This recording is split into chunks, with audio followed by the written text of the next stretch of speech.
Now the world don't move to the beat of just one drum. What might be right for you may not be right for some. A man is born, he's a man of means. Then along come two, they got nothing but the genes. They got different strokes it takes, different strokes it takes, different strokes to move the world. Everybody's got a special kind of story. Everybody finds a way to shine. It don't matter that you got not a lot. So what? They'll have theirs, you'll have yours, and I'll have mine. And together we'll be fine. As it takes different strokes to move the world. Yes, it does. It takes different strokes to move the world. We are the ones who don't know what we're fighting for. Give us a gun and send us all off to war. We are the ones who grow up in violent homes. We are the ones who don't know what's right or wrong. I know.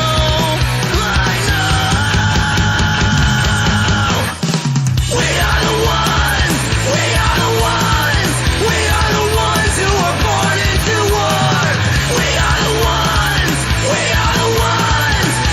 the ones who just don't give a fuck no more. No more. We are the ones who don't know why we're losing score. Give them a badge so they could send us to the morgue. Yeah, we are the ones who are scared to walk out the door. We are the ones who don't know what we're dying for. I know.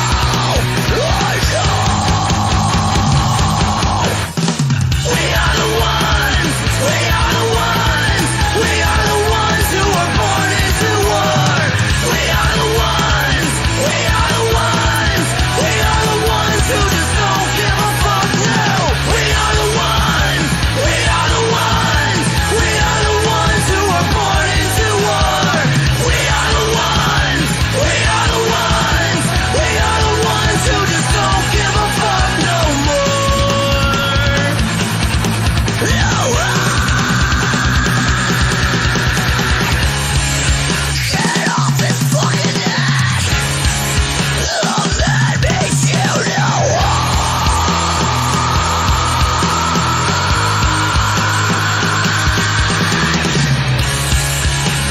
Can't fucking breathe.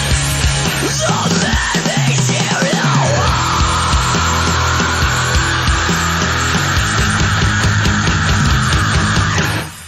We are the ones who are born into war. We are the ones who just don't give a fuck now. We are the ones who are born into war.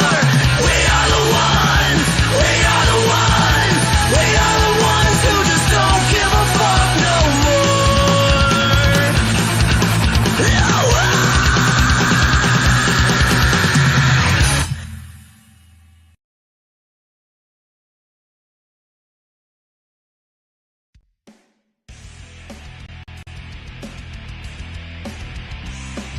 Welcome, ladies and gentlemen, to the latest episode of I'm No Joke, your home for all things combat sports, and the place where every armchair quarterback can feel like Eddie Bronco. The views and opinions presented on the I'm No Joke channel belong solely to the person expressing them, no one else. If we say it, that means we meant it. That being said, this show does contain adult themes, adult content, and general shit that you shouldn't be letting your kids intake. Be advised, viewer discretion is recommended. Proceed at your own risk. You've been warned.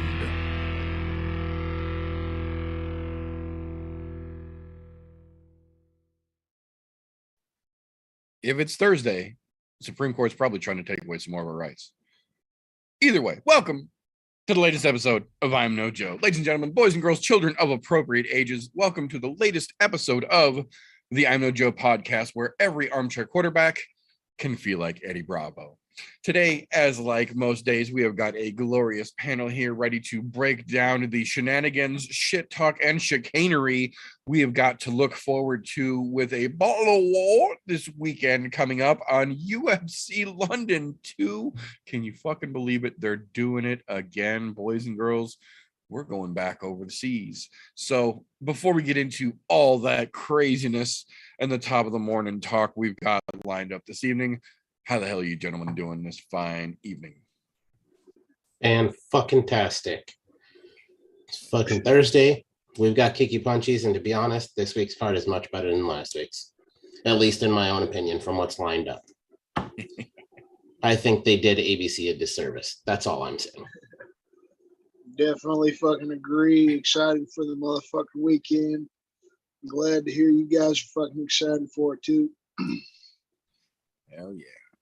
Hell yeah.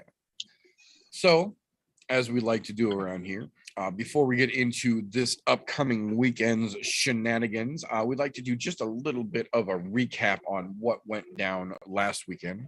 Now, like we said, going in, it was the pre and post pay-per-view hangover at the same time. It was the Malcolm in the Middle card of July, so you had to go in with somewhat lowered expectations to begin with, but overall the card wasn't extremely terrible. I gotta say, right out of the gate, I do not understand how they gave Emily Ducote that fucking fight. Jessica Penne was just doing whatever the fuck she wanted with her for the entirety of 15 minutes. There was never a moment where Jessica was ever in any kind of fucking trouble. Emily didn't look terrible, but she wasn't really doing anything that I would consider a unanimous decision worthy fucking performance, to say the least.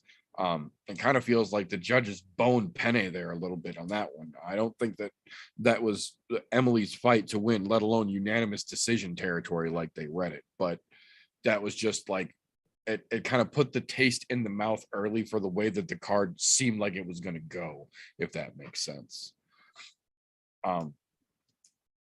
Following right off of that, Dwight Grant, who is generally fairly fucking capable, just could not hold Dustin Stoltzfus off of him for more than 2 or 3 seconds. This is another one of those situations, though, where Stoltzfus wasn't really capitalizing on the dominance that he had in this fight. He wasn't really putting Grant in very much trouble. There were a couple of situations where, coming off a transition or a couple of rollouts, where he would, be in the dominant position, but just kind of let it go instead of capitalizing. Again, what the fuck are we doing here? Like, you guys are opening the fucking card. Like, you had good pressure, but you couldn't do anything with it here. Come on, people. Come on. And then comes Jacoby walking into the arena. Daun Jung came into that cage sloppy from the beginning, and Jacoby absolutely fucking capitalized it with a crisp and clean 1-2 that just set that giant motherfucker right on his ass. And as we say, credit where credit is due, regardless of how you feel. I still don't like Dustin Jacoby, but that was a clean fucking shot, and he put Jung right on his fucking hiney, right in the fucking cage. So ain't much you can fucking say about that. It's going to be interesting to see what they do with him going forward, though, being as that this is his second run in the UFC now. Yeah, Jung, he fucked himself. He had such a good run going, and that coming, he looked like absolute dog shit from the start, and well, it showed very quickly. Don't know what happened. He had a lot of potential, and I think that fight completely squandered it, especially against fucking Jacoby, somebody who he should have fucking easily dismantled. I also kind of felt like the ref could have given him a chance, like we've seen a lot lately. I didn't feel like it was a real clean finish. He just got caught a little bit, and the ref kind of jumped in the way. It is what it is, but it would have been nice to give him a little extra minute, see if he would have hopped back to. I mean, we saw what fucking Matt Schnell did. Right. No, I completely I agree. know we'll get to that more in a minute, but fucking elbow, let that keep going. Yeah, no, I agree. And I was going to mention that as well, is that I can understand, because when they showed the replay, he was absolutely in 1,000-yard fucking stare when he bounced. So I get it from the angle that the referee was at, but at the same time, like, I could see the argument for letting that go a little bit longer for damn sure, especially as how quick Jung popped the fuck back up after it was stopped, and he was clear and coherent. He wasn't like wobbly, all fucking, still out of it and shit. But that's why we're not referees, though. So that being said,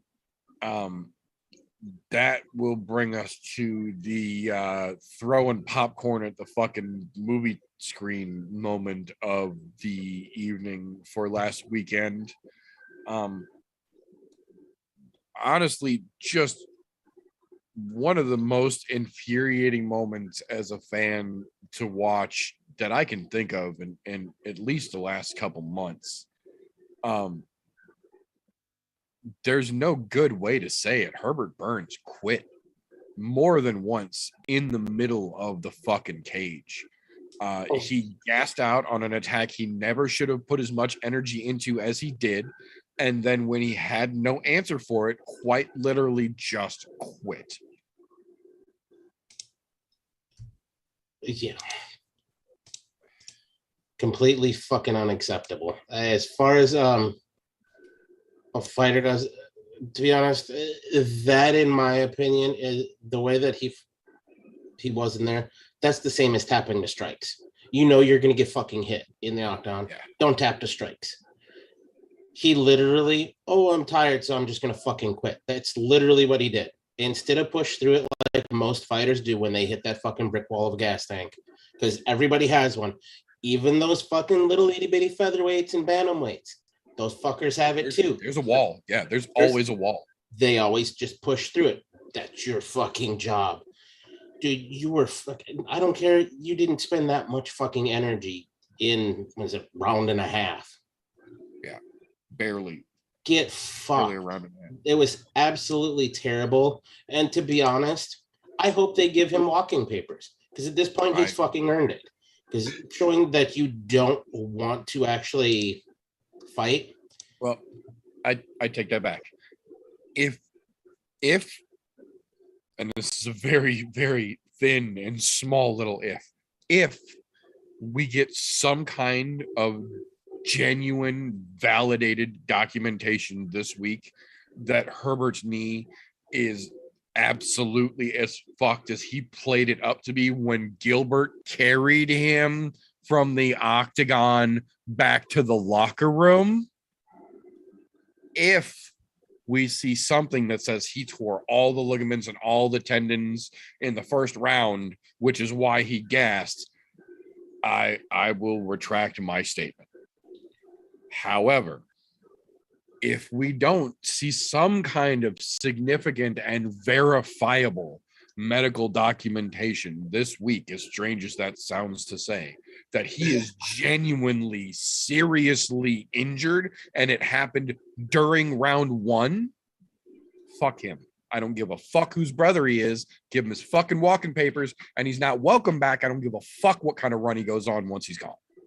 I fully agree, because for me, like, while me and Vincent were watching the fights, the thing that fucked with me the most, like at the end of round one, it felt like had it been me or Vincent in that situation, like Gilbert, you could hear Gilbert yelling and screaming at the top of his lungs. Oh yeah, like stay in there, stay alive, and you give a, like, not even that fires you the fuck up or wakes something up inside of you. Your own fucking brother scream. After 3 minutes in the fight, the whole crowd, and you can't get something out of yourself fuck being gassed or anything, but even if he was hurt, for me, I know I'm not a fighter, right? We talk about this, we're all armchair quarterback kind of situation, but God damn, I feel like that would have touched my soul, hearing my brother scream, and then, seeing Gilbert carrying his brother out like that. Gilbert's a hell of a brother, but it felt like Herbert is just really cutting it shy. It was very, very fucking disappointing. Like, well, you're making your brother look bad in that situation, right? Like your brother's putting his name out there for you now, and you're making him look how like you dick. Give up in that situation, having your brother in your corner and even trying to help push you through it. It's such a bad look, not just for you, but even on your brother. Well, and as to what you're saying, second meter, with the whole, even if he shows that he had a legitimate injury, I don't give him a pass, period. Because let's go back to John Jones. He still should have fought through it. That's fine. Blew his fucking knee out while fucking kicking away and continued to throw that fucking kick the entire fight. And was basically carried out after the fight, but he fought through it. Or Burns, there was no point in that fucking fight where he looked injured. There was fights that in the fucking that Jones-Thiago fight, we saw the legitimate injury and him hobbling around on it and still throwing everything he fucking had into it. I'll even take it one further than that. Even more degrading, in my opinion. Look at what Macy Barber did when her fucking knee was a legitimate balloon against Roxy and never quit. And Roxy, being the classy fucking gal that she was, never went for the fucking knee, even though she could have just put her finger on it and made Macy fucking tap. Never touched the fucking knee, never went for the knee. And Macy, being the tough little fucking brat that she is, stuck it the fuck out and tried to give it everything she fucking had and kept going. Never even saw a fucking ounce of quit on her goddamn face. Yep, we know that was legitimate. A fighter can have that us fight fans are attracted to. Like, those are our favorite fucking fighters that tough through the worst shit and just keep fighting, whether you fucking win or lose. That's why we love Nate Diaz, right? Whether you win or you lose, you don't stop fucking fighting. You just keep, you find something within yourself, and you're a warrior. We love the warriors. Those are the biggest fucking fighters that we're attracted to as fight fans. Like, at this point, I think it's time for Herbert Burns to go. Yeah, he's nothing more than a fucking punching bag for his brother while he gets ready for fights. Because look, his brother still obviously has a lot of fight in him. Because man, did he go to war with Hamza? So the dude still got a lot of fucking fight in him. Herbert has no fight. He doesn't have that same drive, obviously. He's been carried into the UFC on his brother's fucking name. He had a few moments where you're like, oh, maybe there is something that runs in the family. And then that was immediately washed away. And this, without a doubt, is that rinse cycle after the fucking wash, because that fucker ain't there. The way that I see it, if the UFC cut Max Rockshoff for quitting on the stool, knowing that he didn't have enough to come back out, they absolutely should cut fucking Herbert for quitting on the fucking floor. So, that being said, though,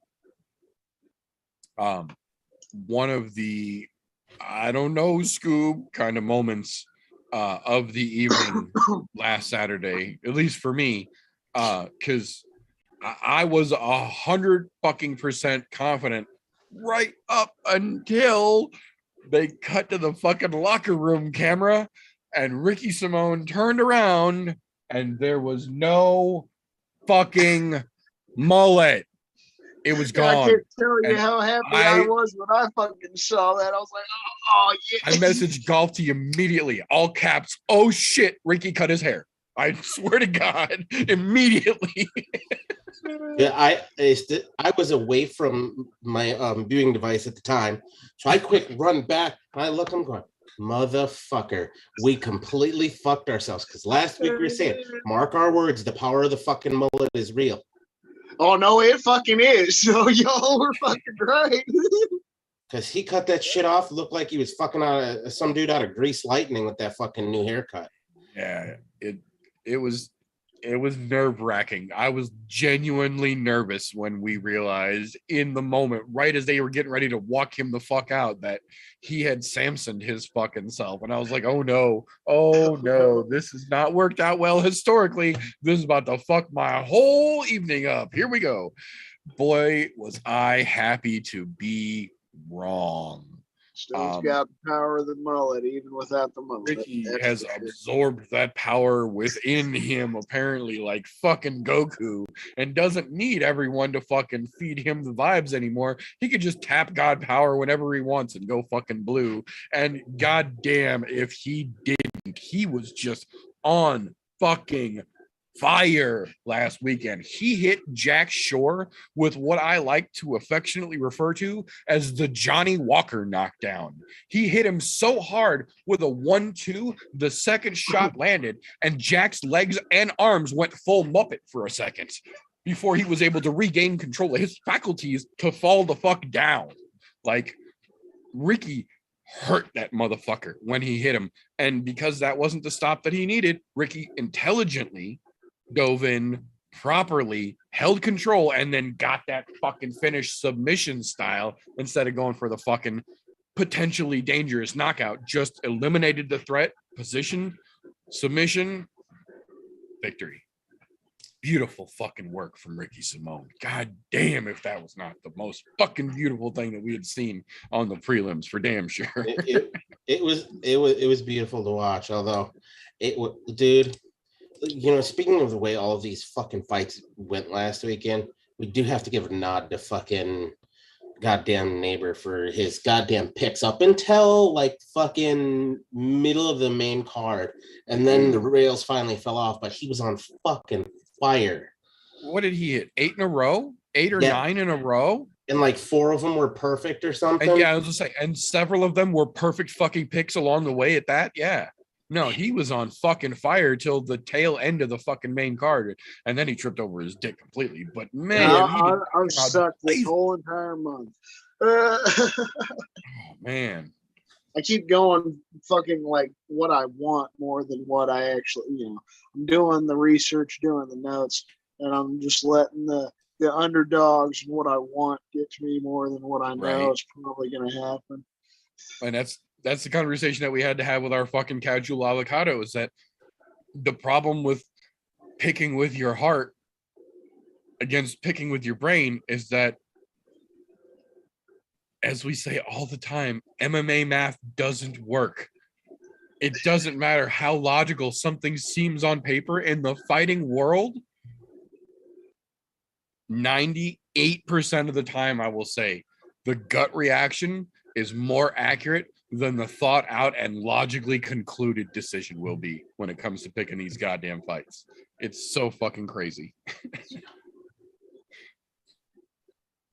So after Ricky just put the fucking business to Jack Shore, and to his credit, Jack didn't come out and just fucking lay down. This wasn't one-way fucking traffic by any sense of the imagination. Jack came out and was giving it the old fucking college try. He just couldn't fucking pull one over. Ricky was just on. He was fucking on Saturday night. Yeah, he couldn't find the special move button, that's for sure. Yeah, no, he had his meter all charged up and just could not fucking hit the right button combo. Like Ricky Simone, you could just clearly tell is a lot stronger than Jack Shore is. It was just so easy for Simone to just kind of do whatever he wanted to do in that fight, which was the biggest thing that surprised me. Yeah, I actually expected Shore to at least put up a good fight. Ooh. I mean, he's got a ways to go still, even if he was undefeated. I mean, he's got some work to do for sure. I think my biggest issue with the fight wasn't how it ended. It was how it almost and should have ended. Because right before the end, Jack Shore was about to get taken to the ground with fucking authority by Ricky Simone. and grabbed the fence that literally you saw the fence bow a good 6 inches before it finally flexed back. And the referee, rather than even saying a word or calling it out, just did the old Catholic school fucking hand slap to knock Jack's hand out after he had literally just completely stopped the momentum that was getting ready to Captain Insano powerbomb his motherfucking ass down to the fucking canvas. And I will say this, it did only save him temporarily because Ricky still had his goddamn way with him. But the fact that we get no contest calls off a fucking eye poke without giving somebody time, and then we turn around in the next week, we literally just hand slap a fence grab that visibly changes the fucking momentum of a fight. Consistently being inconsistent at this point. Well, and the worst part is they're not consistently taking points for that. Yeah. Because when it can literally change how something is going to play out, there should be an immediate point taken. Absolutely. Absolutely. No warning. If it's that drastic, take the fucking point immediately. In my opinion, take the point and the position. Put him on the fucking ground. Put him back down. Let Ricky take fucking top position and take a fucking point, because fuck you. Exactly. If you're doing that shit and it's affecting where the fight is going, should be no questions asked. It just fucking... And don't get me wrong, I'm all about warnings for some things, because there are some times where, like, you know, the inadvertent nut shot. Yeah, give a warning. Keep control of your fucking weapons. That when you can tell it was clearly inadvertent, I agree with a hard warning. Yeah, I'm okay with that. Even in the rare occasion, the eye poke.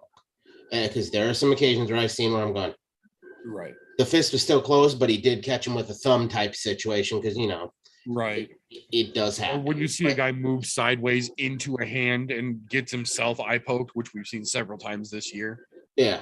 And those ones you go, okay, warning. But not, this is completely changing the course of the fight. That should be an immediate fucking point. I don't give a fuck who it is. Like, that's something they need to toughen those refs up on, because that way it'll keep people from doing that when they realize, oh fuck, I just costed myself the round, or I caused this round to tie because I fucking did something stupid. Yeah, exactly. No, hopefully, because it was brought up by the fucking comment booth or the commentary crew as well, how significant the fucking fence grab and the little fucking hand slap that happened because of it was. So hopefully it carries over and at least gets repeated back into the right people's ears this week, so that they pay closer attention coming into London. That being said, though, the quote unquote, go ahead. Before we get into the main card, can I just mention how much I fucking hated the ABC sports jackets on every one of those motherfuckers? I see, I'm 50-50. I didn't hate the ABC sports jackets on everyone. What I hated was the ABC sports jacket on DC's fat ass, who couldn't make it to the fucking ceremony where they presented the commentary crew with those jackets. Because if you watch that video and you see the look on John Anik's face, where he has literally been asking everyone behind the scenes all goddamn week if they were going to get to wear those fucking jackets because he grew up on that shit and it meant something to him. The look on his face when they presented them those jackets was all the reason you need to understand why DC's fat ass not being able to make the fucking appointment should have also been enough reason to keep his fat ass out of a fucking gold jacket. That was my issue with it. And look, I'm okay with them getting in the jacket being as it's on ABC, but it's not fucking ABC that runs it. It's still fucking the UFC. Let those guys wear their normal fucking suits. This isn't fucking boxing. They don't need a fucking uniform. They've never needed a uniform, nor do I want them to have some sort of fucking uniform like that. So to be honest, cool that you got something that you grew up on with. That's fucking awesome. I give you credit for that. But as far as the look is concerned, that's not the brand the UFC has. And to be honest, not a fan of it. As a fan, not a fan. That's what I said. Just Anik having one, maybe even Anik and Olivi, because Megan was super excited about it as well. If those two got to wear the gold jacket and everybody else is just normal, I think it would have been fucking great. And I think here's my issue with it is when I see something like the gold jacket like that, my mind immediately goes to the wild world of sports or to the fucking Olympics. This is neither one of those. Right. I guess you go wide world of sports, but yeah, I was gonna say it air quote kind of was wide world, but even then, like that's what I said. I don't think everybody should have gotten a gold jacket. Anik was like a little kid on Christmas morning. He had been asking people. There's several reports. John Anik was literally like that kid knowing his birthday was coming, asking everyone, am I gonna get what I want? Am I gonna get what I want? Am I gonna get what I want? Am I gonna get what I want? Am I gonna get what I want? Like, I think where I had the biggest issue is there was, if anybody got them, it should not have been the ringside guys. right. Because look, I was picking them out like a sore fucking thumb every time the camera panned by. Bam, bright fucking gold jackets, taking your eye off of where the action is. This should have been left for the desk upstairs. Yeah, the combat Whereas desk. they didn't fucking have that. I mean, one of them did, but not all of them. Which I was like, it should have been those guys because those are the guys you expect to have that. The ones that are kind of away from the action, back, they not the should be ringside sitting. commentary. Yeah, I agree. Either way, just thought I'd bring that up because it did kind of fucking bug the shit out of me. Rest of it though, meh. No, the look on John Anik's face, because they made him close their eyes and like presented it to them legitimately as a surprise cage side before they started the broadcast, like a couple hours, and it was on the UFC stories. I don't even know if they made it an actual post because they were live on the UFC's fucking Instagram page. So you had to fucking watch, or you got to watch rather. You got to see it happen live.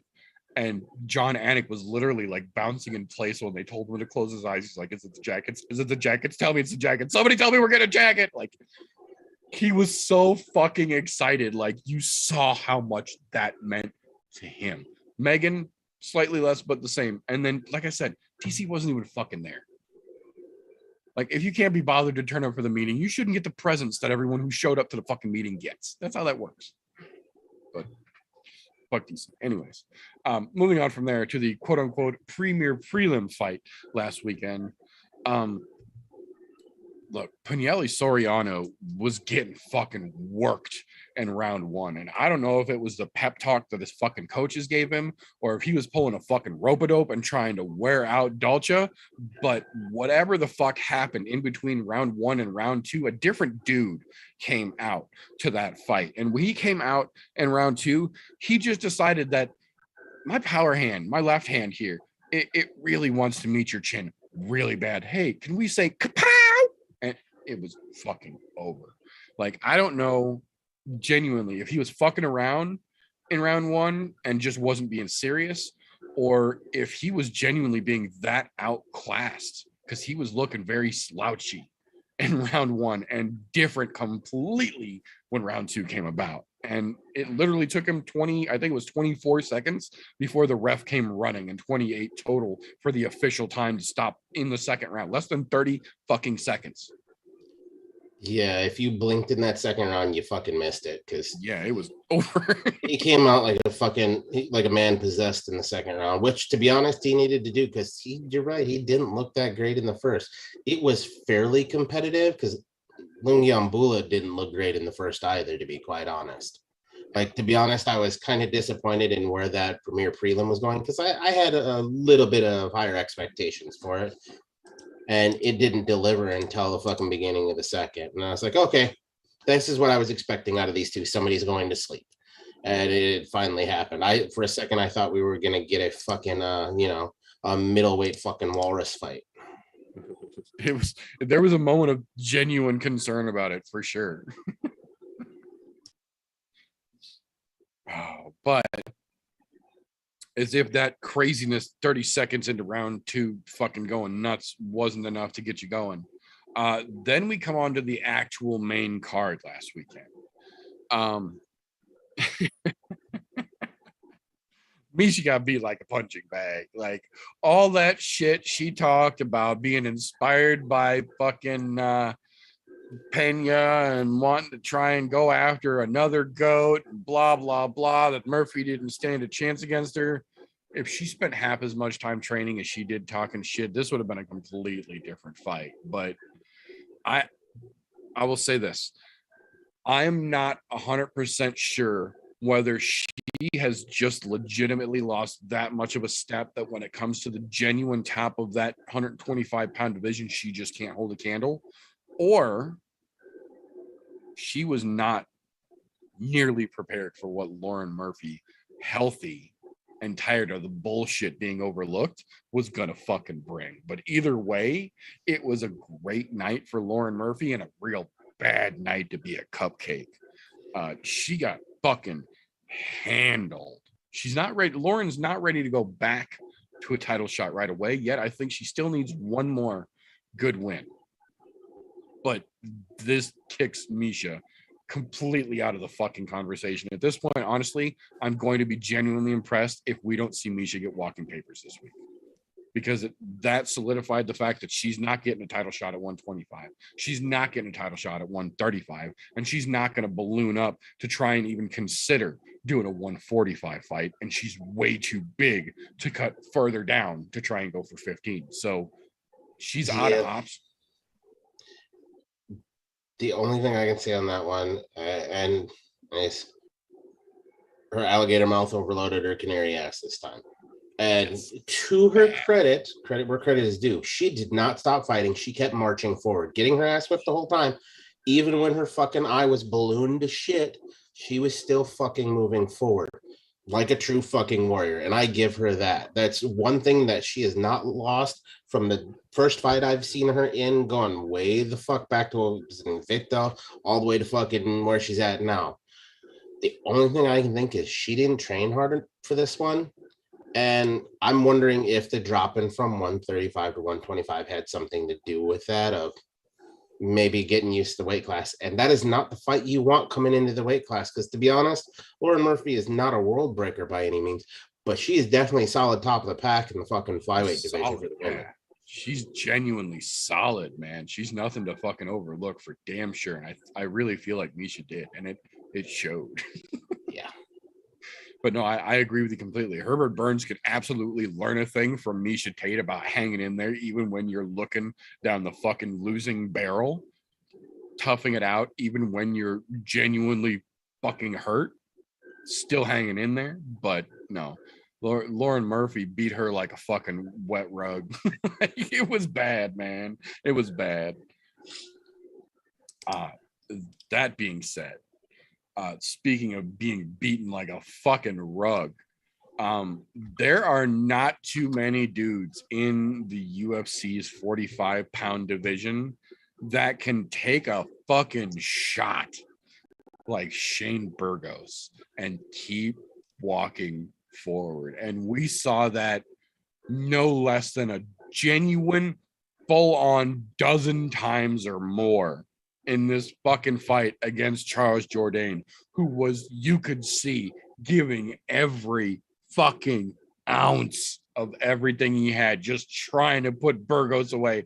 And a couple times you saw him land a shot that sounded like somebody hitting a heavy bag with an aluminum baseball bat, and Burgos would literally smile and his eyes would get big and he would go like this and then literally press forward immediately. Like, it lit him up. It got him going. When he got cracked, he was having a genuine Rocky moment. Like, getting punched made him alive, and he was just swarming all over Jourdain because of it. And he smiled every time he got hit hard. Like, not just a little smile, but like fucking giant toothy grin smiles.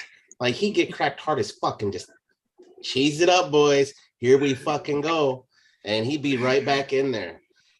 So much. Dude literally he probably has one of the best chins in all of MMA right now. He's fucking up there with probably the likes of like even fucking Max Holloway, because Max has got a chin for days, but Shane has it for days too. Because look, that first round between them was pretty fucking close. Could have flip-flopped either way. Shane definitively took the second round, and then he got his ass stomped in the third. So he's lucky that fucking decision went that way. It was wild.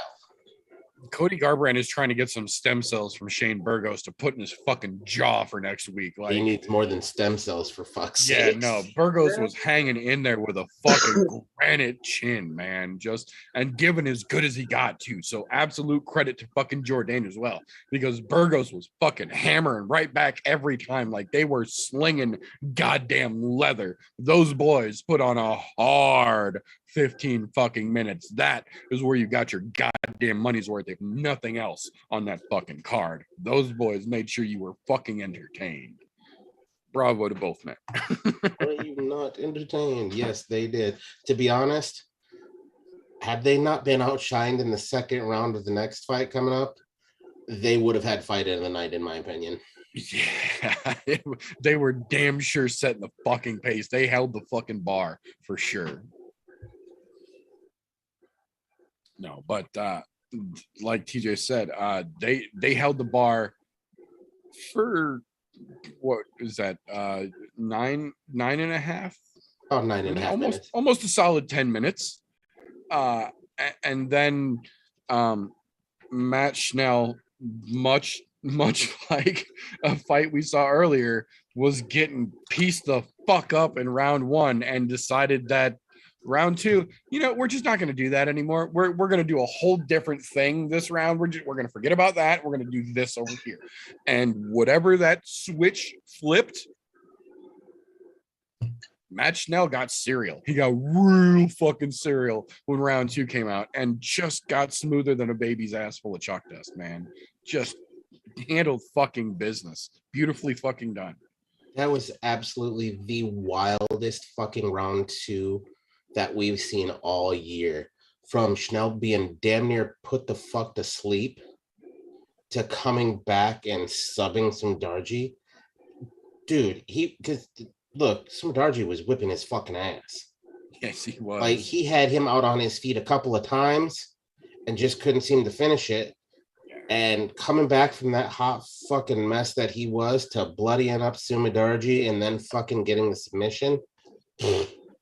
Absolutely brilliant. Probably one of the best comebacks all year, to be quite honest. Like, there was no reason that Schnell had any reason winning that fight at all. He was counted out for all intents and purposes. Oh yeah, he was getting worked like a fucking Hebrew slave, and by the goddamn end of it, he came back and overtook his fucking takers, and poof, it was an absolute thing of beauty. And to be honest, that's the kind of fights I want to show people who haven't seen mixed martial arts and understand, hey, this is why we watch this sport. That fucking round right there has everything you need to know about mixed martial arts, from the strikings, the comebacks, to the ground game. It literally had every fucking thing, but in quick succession. It was absolutely fucking beautiful to watch. Yeah, absolutely. Absolutely. Great fucking work by both gentlemen in there, for damn sure. And then that will bring us to the People's Co-main event. The Leech versus the King of Kung Fu. Holy shit. You could tell that Lee was carrying a little bit of a chip on his shoulder from what Khamzat did to him. Like, there was a little bit of no, fuck you in the way that he was fighting. Like, you could see he put a little stank on the edge of every fucking thing he was letting go. And he was like, King of Kung Fu my ass, bitch. Hiya! And fucking just doing fucking beautiful goddamn work. This one was very much unlike the other fight, or the fight before it rather, whereas Lee came out and was kicking ass and taking names from the fucking opening bell. Muslim just could not get his fucking game plan initiated. Lee was a fucking man possessed, if ever there fucking was one in there, and just did beautiful fucking work. This is kind of what we were talking about after the fucking Khamzat fight, is that I don't know if it was just the randomness of the way that Khamzat does what he does, or the spotlight that he was thrust into that kind of overwhelmed the Leech in their fight. But that very much was not who he is. And this was a great, emphatic exclamation point on that statement this last weekend. That was an absolute fucking brilliant performance. Like, to be honest, I did have a small question about how the Leech was going to come back after just getting absolutely worked by fucking Kamzat. Carried 2 fucking over and talked. Yeah, no, that was definitely the Kamzat. Definitely Kamzat knocked that chip on that shoulder. Yeah. This man, the Leech was back and he looked like the fucking Leech, which was fucking fantastic. To be honest, get him back in there because it's time. He needs to get up back towards the top of that. Don't bench him where he yeah. belongs. I agree. Keep him fucking moving. Let him get right back Yeah, into things. he had a little stumble against a fucking rising star and fucking Khamzat Chimaev. And you know what? It happens. It happens to a lot of great fighters who have fallen to up and coming stars. Dustin Poirier fell to fucking McGregor at one point. There's been a lot of them who have had that stumble where it's just an up and comer that's just at the time way better than everybody else. The Leech might be that guy right now. He might be that guy that has that chance to make it back up to the top and get a shot at the title after the way he looked there. Definitely, especially having the King of Kung Fu across the cage from him. Right. That's not a walk in the park for any man. Yeah, no, it wasn't like he was crushing fucking cams. Like, he was doing legitimate fucking work, and he did work. So, from the King of Kung Fu getting his ass handed to him, that'll bring us to the co-main event, the Karate Karen versus Amanda Lemos. Before we even get into the fight, how the fuck did Michelle Waterson age like milk in the last 6 months? Like, she had saggy cleavage gap. Like, she had old lady wrinkles between her titties at one point during this week when she was doing interviews. How the fuck does that even happen when you're still 30? Like, in the last 6 months, she demanded to speak to the manager, and it showed. I don't know, because she still won't talk about it, what the extent of the quote-unquote injury was that sidelined her for shorter than she originally said it was going to. But she clearly just is getting left behind by the game, because she didn't look out of sorts. She looked exactly like the Michelle Waterson we have seen time and time and time again. But it looked like Lemos just had no issue with her at any point in that fight. Like, she was able to pretty much do what she wanted, when she wanted, how she wanted it, without any real fear of repercussions. I think that OG and Michelle Waterson is definitely turning into the OG now, because you've got these new, like, Amanda Lemos coming up where they're just able to walk right through her.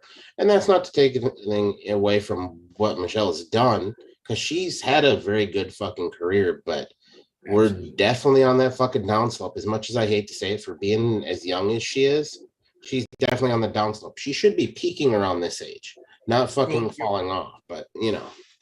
You also got to take into consideration, she legitimately fought, I would say, probably more than half of her career, or at least the better part of her career, cutting down to atom weight. Not that she's a big girl to begin with, but even walking around, she's openly talked about it this week that she's still hoping the UFC will add an atom weight division.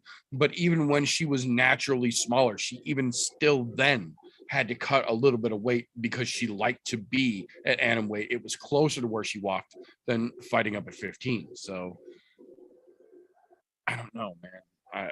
I don't. And that takes a toll. We maybe know for a fact weight, cutting takes maybe a toll. at atom weight she'd be a problem, but you know, that's then. Even right now, the way that MMA has changed since she has come into the game, and I'm not trying to age her or anything, because she's fucking younger than I am. Right. But the way the game has changed over the last, let's just say, decade, since, let's say, 2012, it has evolved leaps and bounds. And to be honest, a lot of those old dogs are not learning the new tricks that these younger fighters are coming in with, and it's showing. And it's not that they're a step behind. It's just that they're a fucking step behind. Yeah. namely learning all of these new things, and the way that they're training now is way different than what they trained fucking a decade ago. Training has gotten smarter, it's gotten more precise. Yep. And I think some of these old dogs are still using those old training methods that you don't evolve with the times, you're going to get left in dust. That's just how that fucking works. But you know, to be honest, I was fully expecting her to take the gloves off at the end of that fight. I was fully expecting them to be laid down in the middle of the fucking octagon and have her fucking one-on-one. And what a better way to go out than on fucking nationally televised TV.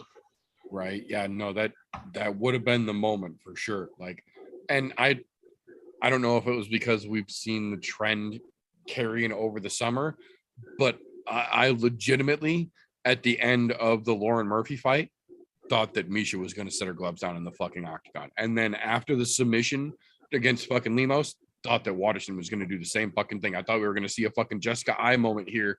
And legitimately, no one would have been surprised in either fucking situation here. So Michelle Waterson is very much in a similar boat to fucking Misha Tate here, in that neither one of them are ever getting another title shot. Like, you will never see a challenge for the belt in the rest of your career, no matter what you do. So now it becomes a matter of how many more quote unquote big fights do you really want to hang around for? Because you're just going to be used for your name at this point. Even the biggest fight they give you will only be because someone is expected to beat the shit out of you and they want the value your name still carries. How long do you want to do that? Yep, that's it too. And to be honest, even if lightning struck in a fucking bottle here and she won 6 fights in the next 3 years, I still don't think she'd get a fucking title fight. I'm saying that's fighting once every 6 months. Yeah, I don't think I would save it at this point. I agree. But speaking of not being able to fucking save it, one of the more I think anticlimactic would be about the only accurate word we can use, endings to one of the cards that had so much fucking hype on it. Coming in the main event, Ortega versus Rodriguez, right out the gate, shit is crazy.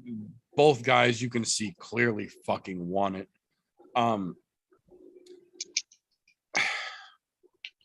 Yair goes for an armbar. Ortega stacks him up. When Ortega goes to pull his arm back and try and readjust, his entire shoulder pops out of socket. They have to stop the fight. This is the same shoulder that Brian Ortega has had 2 previous surgeries on for this exact issue. Yeah. And it's, speaking of this, Ortega finally released his statement. Was it yesterday or today? I don't remember. Yesterday. After sleeping on it for at least 72 hours or whatever his fucking rule of thumb for him is. But he's like, yeah, my arm wasn't in any trouble. Because look, the dude's a legitimate great fucking black belt on Gracie's. That's the reason why you see fucking Hedon in his corner and fucking. He said he's pulling it out, and he got to where he felt his arm was safe. And as he went to finally do the final tug, that's when it fucking popped out. Like, as you seen him start to really stack upright and start to get that final pull out, he said, yep. And he said, just freak injury. I think look, freak injuries happen in MMA all the time. We see it. It happens. It's part of the fight game. But what pisses me off is when I see somebody go and celebrate a freak injury win, like Yair did right away. And then afterwards, he came to his fucking senses of, oh, I didn't do that. Let me go check on it. And that just gave me more fuel to my fire of fucking hitting Yair. So it was another point of fucking seeing a fuck you Yair moment of him being an absolute fucking shitbag human being. Whether they're friends or not, I don't give a flying fuck. Pretty pissed about the way I seen that, even though he did eventually come back to check on him.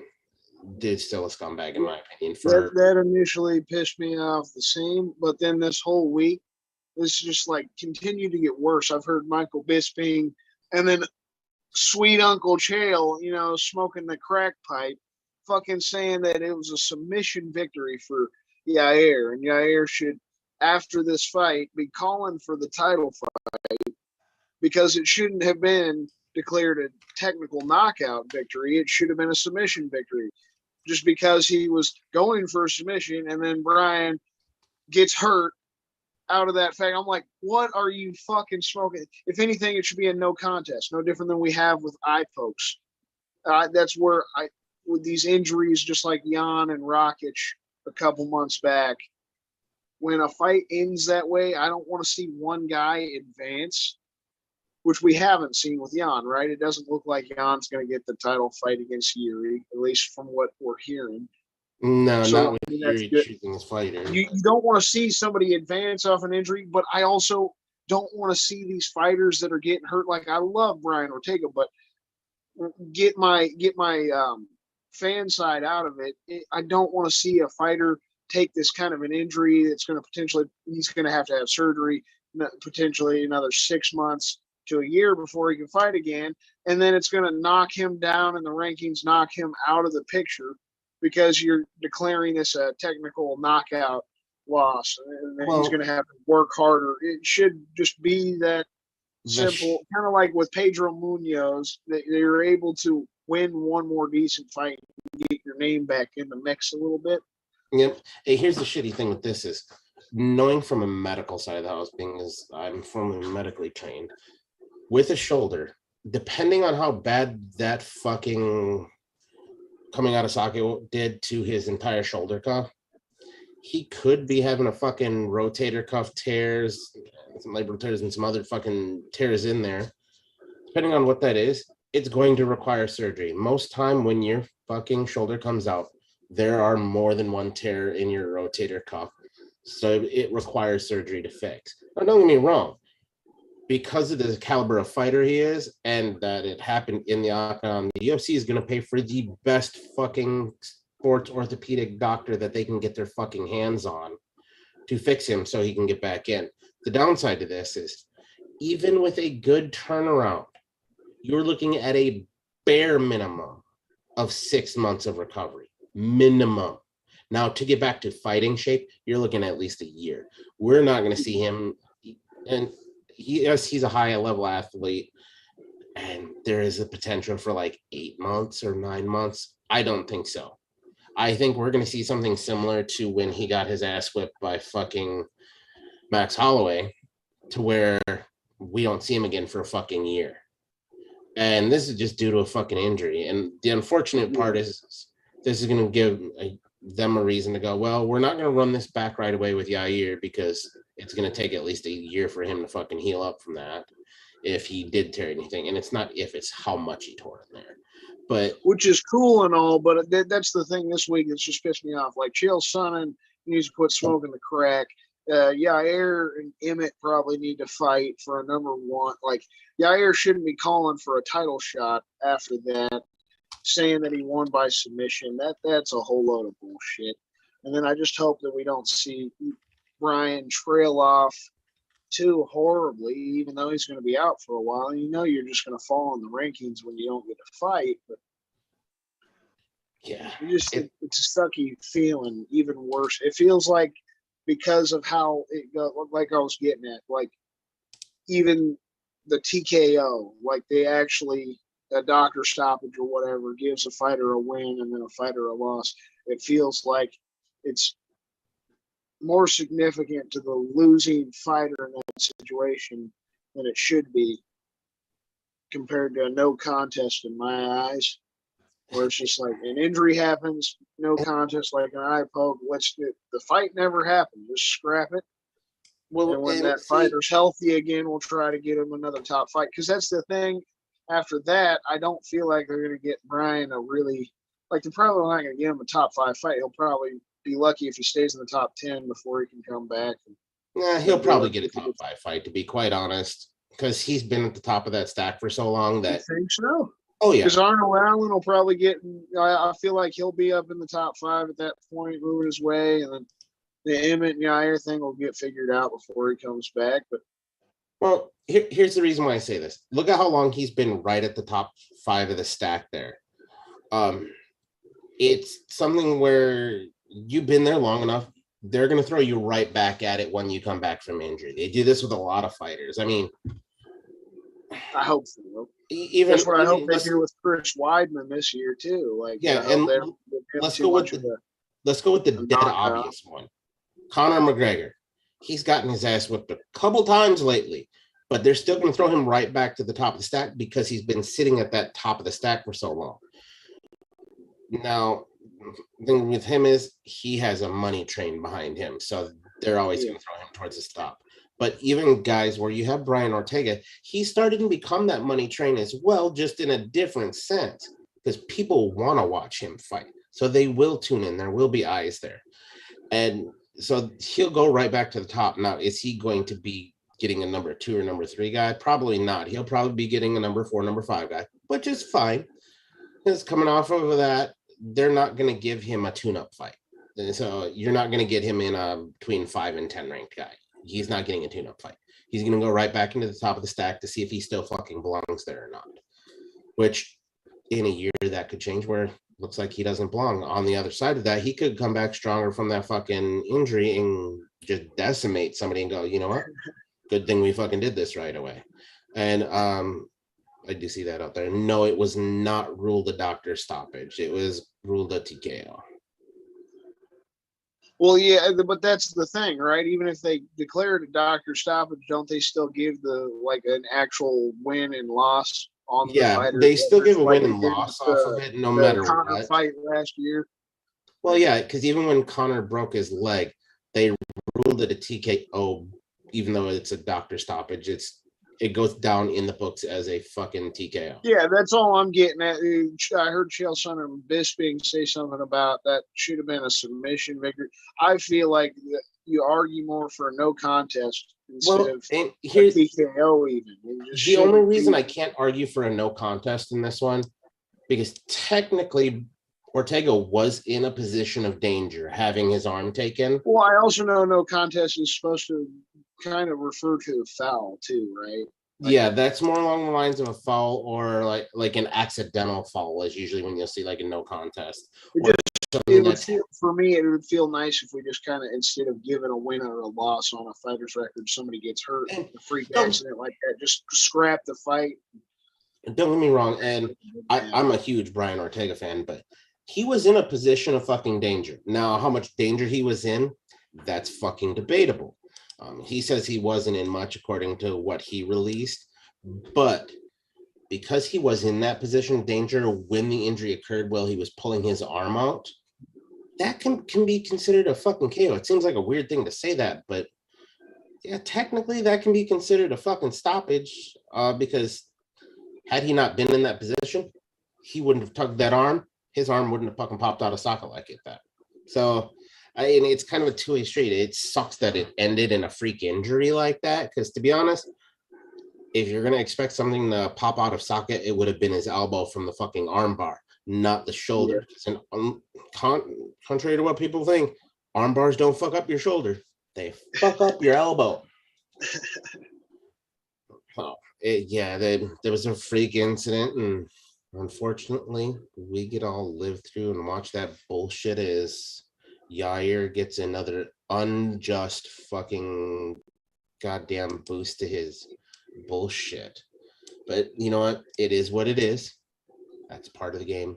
We can only grin, bear it, and pray to God that fucking Brian Ortega comes back way stronger than he was in this fight. Because to be honest, I thought from what I was seeing warm-ups and everything that he was doing, he looked fucking fantastic.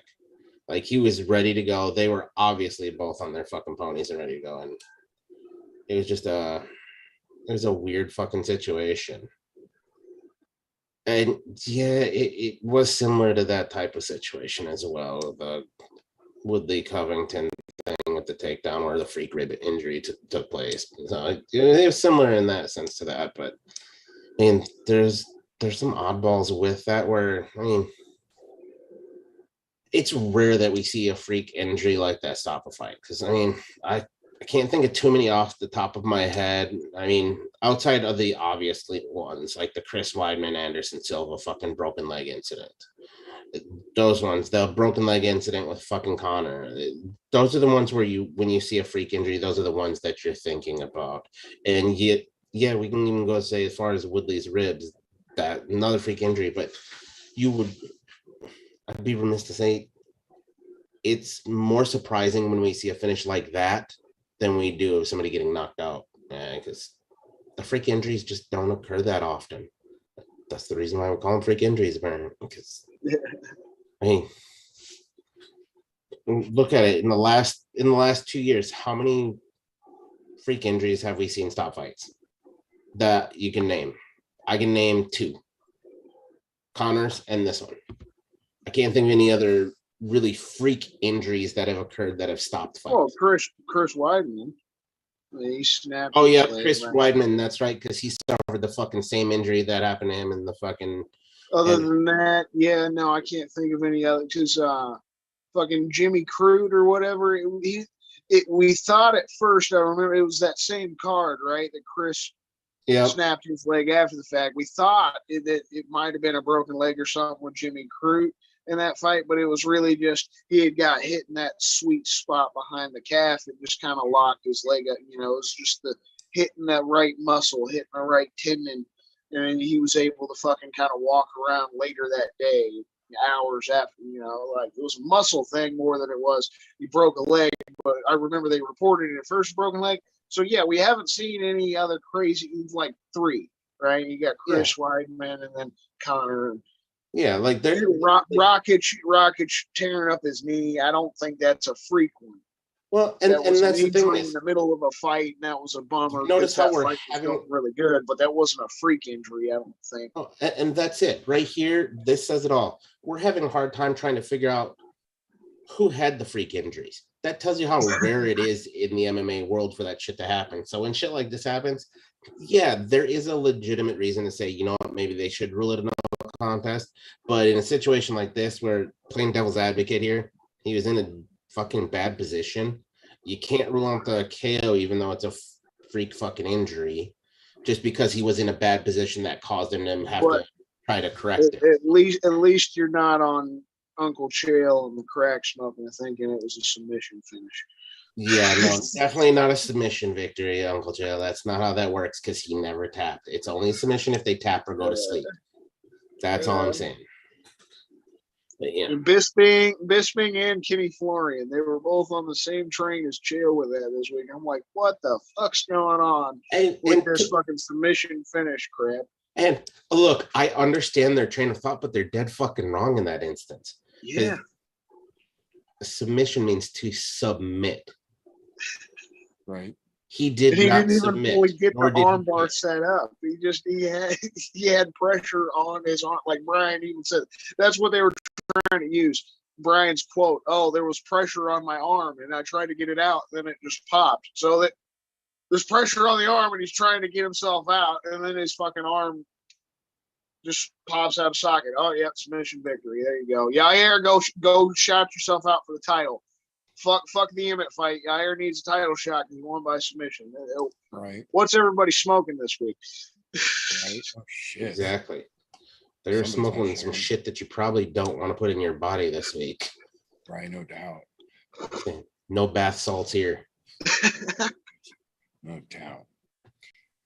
Oh, sorry about that. The local trees are really fucking Harvey Weinstein in my nose lately. It's just not fun. So, did you guys get into any news here? No, I mean, we just kept rolling with that fucking main event. We were just that works. Yeah, because okay, there's a lot to be said about that. Yeah, I was gonna say. So, bonuses. I'm both okay with and angry at the bonuses from last weekend at the same time. I'm okay with the fact that they did stick with the traditional somebody gets a fight of the night and we get performance of the night bonuses.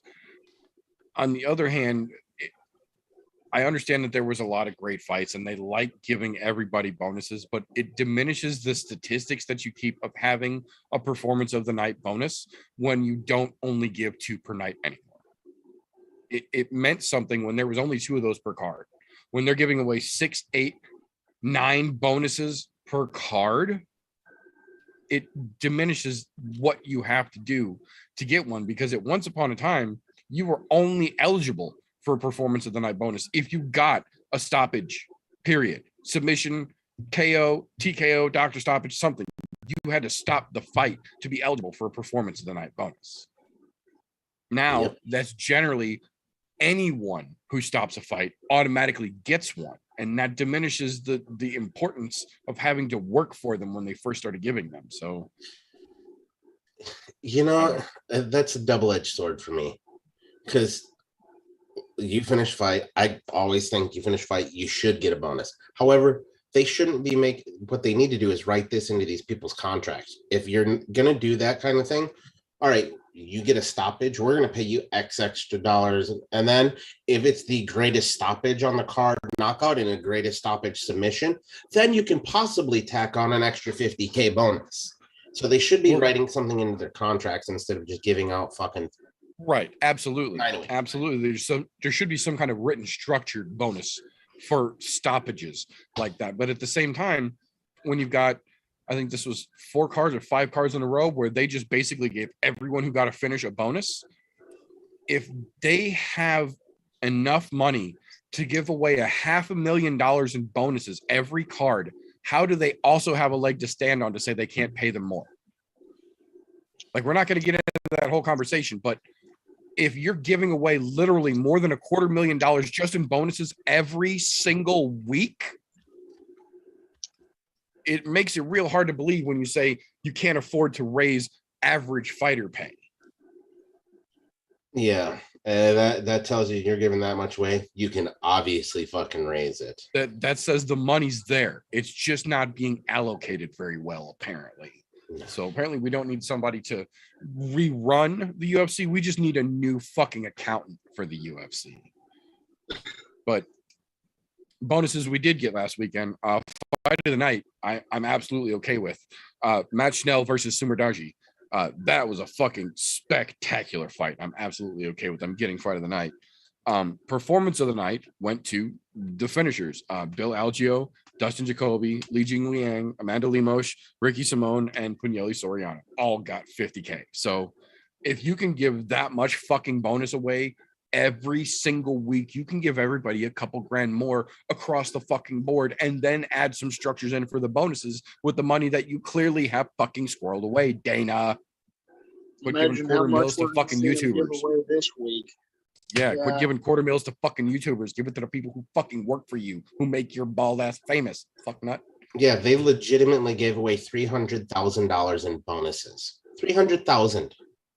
That's just this weekend. That's just this last weekend. Yes. Yeah, that's not including what happened on the pay-per-view previously or the week prior.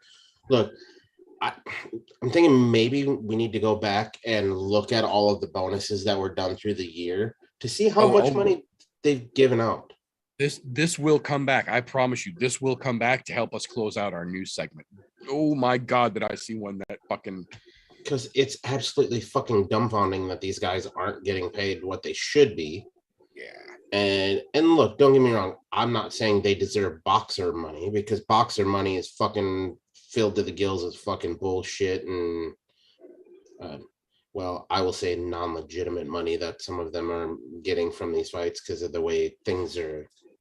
Right. If they want to open up MMA to the corruption and the fucking bullshit money that causes boxers to get boxer money, then we can start having that conversation. But in the meanwhile, it's just a fun allocation issue more than anything. It seems. I feel like it would at least be a good idea to maybe up it, like the base about, the bonus amount, about 50K. Because then if a fighter like what we had this week with Matt Schnell, Sumo Darji, the loser of that fight, you get your base pay of the 50K, right? And then you get a bonus. So then you get 100K. If that's your only fight in the year, 100K is good enough to live, because you have to pay your coaches and your team, right? Yeah. So after all that stuff, it's still probably enough to actually comfortably live on in the country, right? It'd be at least better. It'd be better off instead of having a good majority of fighters, living like most of us flipping burgers at a McDonald's or something like that. Right. Okay, so with that being said, I'm going to try and crush down the news here as quick as possible. Luckily, the vast majority of the news that we've gotten in the last week all pertains to the same two fucking topics, so it's going to save us a little bit of time. But I'm going to try and crunch down this. By all means, if there's something that strikes your fancy, feel free to jump in. Otherwise, I'm going to try and cruise control this bitch in overdrive. So, first and foremost, starting out with something that was originally for next weekend, but got the brakes put on and actually got brought back to this weekend. Ignacio Bahamondes turns out last minute, can't get his fucking visa. So he doesn't get to fly in to fight on 277 next weekend anymore. But what they did do, however, was keep Ludwig Klein on hand and bring in Mason Jones, who quite literally just asked to be on the London card, 2 fucking weeks ago when we saw him. Surprise, surprise. Turns out there's a fucking opening. So they did the old fucking swapperoo, brought Ludwig Klein to London instead, and now they've got Mason Jones coming in. So this weekend, we will see Ludwig Klein versus Mason Jones on a 4-day notice fight swap. Instead of fighting next weekend, they are fighting this weekend in London. So hats off to both of those gentlemen. That is cool as shit for both of them to fucking step up on that. The first chunk we have got here, UFC 279, September 10th in Las Vegas T-Mobile Arena. Got 2 gigantic fights added to it this week. The first one being Johnny Walker versus Ian Cutelaba, which is a fucking spectacular matchup, and I am absolutely in agreement with them making that. The other one that has got the internet quite literally losing its motherfucking mind was the one that broke all of the interwebs when they announced it. The final contracted appearance of one Nathaniel Diaz versus none other than the Wolf himself, Boris Khamzat Chimaev at UFC 279. They've said time and time again they wanted to make this fight. It is now official. Pen has been put to paper. Diaz wants out. They said, here's your fucking door. Well, Diaz signed it, so we're apparently doing this. You know what the greatest thing about that is it's not the fight itself. What's that guy's name now? Is it Mujahideen? Does the little animated fucking skits for the US about the UFC shit? He literally nailed that on the head. That is Daddy Dana trying to fuck up Nate's fucking legacy by feeding him to the fucking wolves. Yeah, it reminds me of Vince McMahon, some Vince McMahon shit. 100% right there. And to be honest, don't get me wrong. Do I think Khamzat's gonna finish Diaz? No, I don't. That dude is too fucking stupid to die. And he will sit. I sent a fucking picture to Nita earlier today. He's gonna look beat the fuck up on this stool before he comes up with one more fuck you and a fucking Stockton slap. Because guarantee he will Stockton slap Khamzat at least once. That might be only once, but it will fucking I was going to say, it might be the only one he gets. I very much at this point am anticipating a very similar, albeit a little bit more acrobatic version of Nate Diaz versus Leon Edwards. I think for the vast, probably 4 minutes and 38-ish seconds of the 5th round and the preceding 20 minutes leading up to it, Khamzat is just going to have his goddamn way with Nate Diaz. But then, as is always the fucking case, because Khamzat will hang in there, Nate will crack him with something that puts him on fucking Wobble Street, Stockton slap him, point at him, and then wait for the fucking bell to ultimately lose by decision. But it will be glorious on the road till that point. If something wild happens where fucking Nate somehow manages to stop him, dude, there's only one way that Octagon interview can go, and that better be him saying fuck the UFC and walking out of the fucking cage, not answering any questions. You took everything I worked for, motherfuckers. Fuck you, and then walk out. Yep. That's I'm already pictured it, just like when he beat Connor and just giving us the fuck you. Are you surprised, motherfuckers? Right. You know, like a lot of people are already like, I heard the odds, like Hamzat's favorite, like what, by 1100 minus I 1100. was gonna say, last So I it's saw was minus ridiculous 1150 odds. favorite. Yeah, Yeah, comes out was the minus 1150 favorite already. you can't count out the dog, man. He's literally one of the biggest dogs we've ever had in the sport. Even if he's been on that same kind of losing streak and everything. Yeah, I'm excited.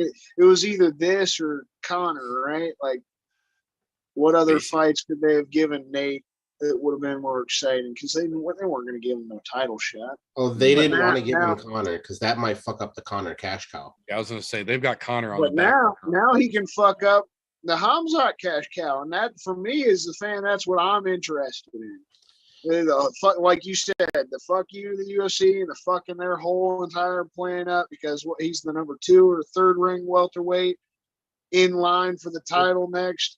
If That's Nate the thing, though, Diaz, is an that- unranked fighter, goes in there and beats his ass, even finishes him, it's all done. It's going to be hard to convince any of us to see him in a title fight after that.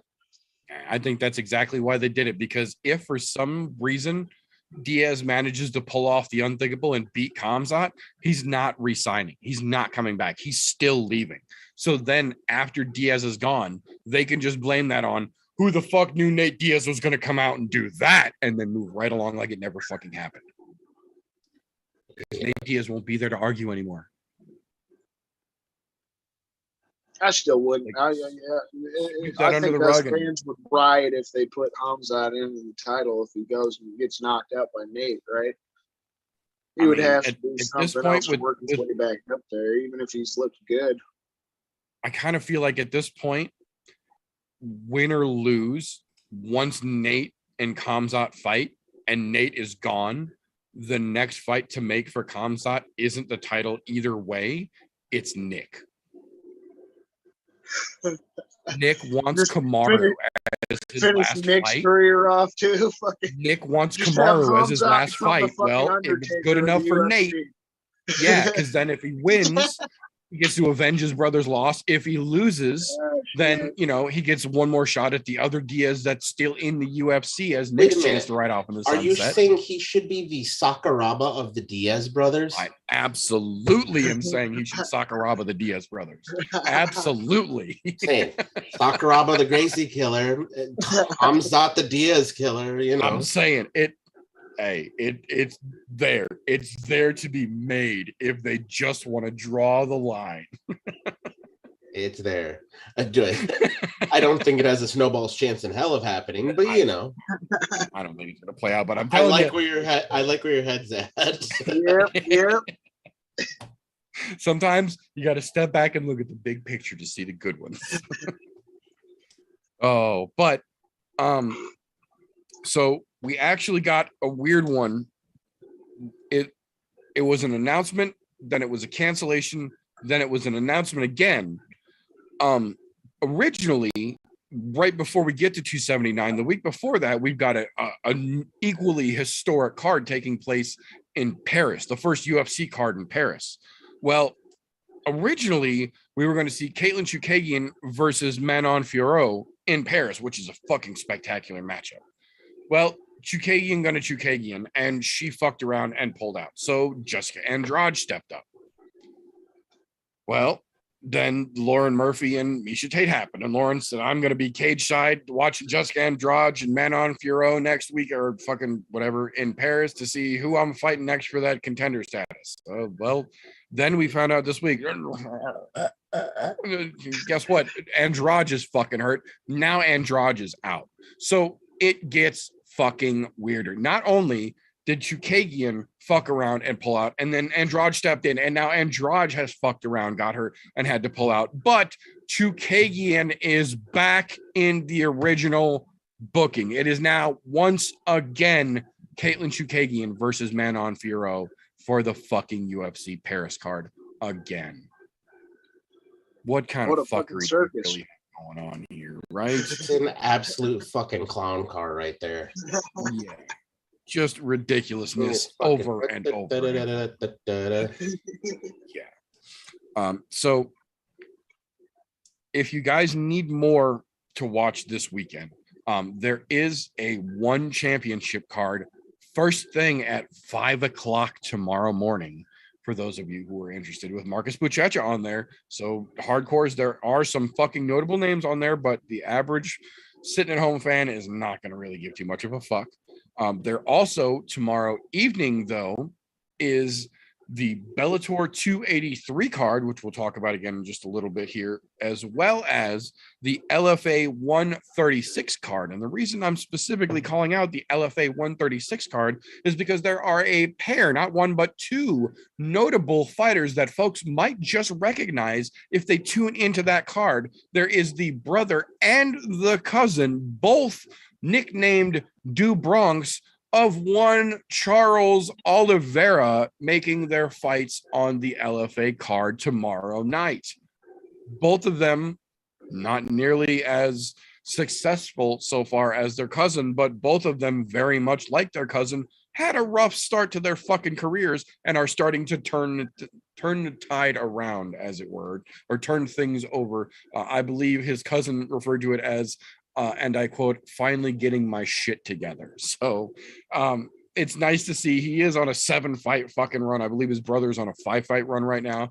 Both of them still have decent records and have decent competition. They're not crushing cans by any stretch of the imagination, but both of the Oliveras will be on the LFA card tomorrow night if you need a little bit more reason to tune into that. We did find out that Dana himself has said, despite all of the craziness going on, what the UFC itself is looking forward to next is going to be Yair Rodriguez versus Josh Emmett for an interim 145-pound title belt. I think it makes the most sense. I don't think either one of them have done enough to solidify themselves as a fight against Volkanovski. And with Volkanovski having hand surgery anyway, let them fucking fight it out. Neither one of those guys came out of their fights worse for wear. They can make that fight pretty fucking quick. Volkanovski has already said he is absolutely okay with that interim belt because it's just going to be that much bigger when they unify the real one. So go right ahead with it. Let them fucking fight it out. I think it's the right fucking move. Dude, I think it's fucking stupid. The fight I'm okay with. The interim belt thing, no. Because Max has been an active fucking fighter. Guess what? The injuries happen, and they definitely happen when you go and you're fucking whipping fucking ass. And give them the time. Don't fucking just give them, make those two fight. Winner gets next title shot. Put it just like that and call it a fucking day. Well, no, that's Interim title. Essentially what they're doing, but I think the reason that they're talking about doing it as an interim status is actually because the other half of the announcement, it's not just that they're doing, or that they're targeting, I should say, Yair versus Emmett, because there's no pen to paper just yet. This is just plans that Dana's talking about openly as of right now. But the plan as of right now is for Emmett and Yair to sometime later on this year take on the interim 145-pound belt, because after Volkanovski has surgery, he seems to think that he's going to have a fairly quick recovery turnaround, but he's not interested in fighting either one of them. What he is more interested in is the tip-off announcement for UFC 280 in Abu Dhabi, October 22nd, officially confirmed now. Charles Du Bronx Oliveira versus Islam Makhachev for the vacant 155-pound belt. Volkanovski wants winner.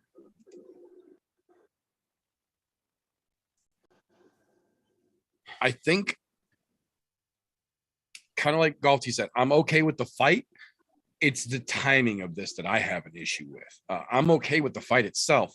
I just think that if we're waiting for Volkanovski to heal, and he's going to be healed about the same time that Yair and Emmett finish their bullshit, why are we looking at the winner of the 55-pound belt for Volkanovski when he still doesn't even know who his next challenger is going to be for 45, but they'll be available at the same point? Like, I get Volkanovski wants to move up, and I don't think that he shouldn't be able to. I agree that he should be able to move, but the reason to move, the reason to be a 2-division champion is to be able to keep both divisions active. If you're literally log jamming 45 to go play at 55, that's no different than exactly what Connor did, and everyone threw a fit, so they stripped him right away. Connor It didn't is have a little chance. sucky, but I think he knows something that we don't know yet because of what Volk was saying this week, that maybe sometime around February, maybe March, they're thinking about going back to Australia. And if that was Right. the case, and him fighting for the lightweight strap in Australia, that would be a huge deal. And then he was saying something about early in the summer, getting the Right. he wants to stay active, so he wants to go for that lightweight shot. But then, you know, it probably wouldn't be more than a year before we get him fighting. So I feel like that's where we would get the interim belt.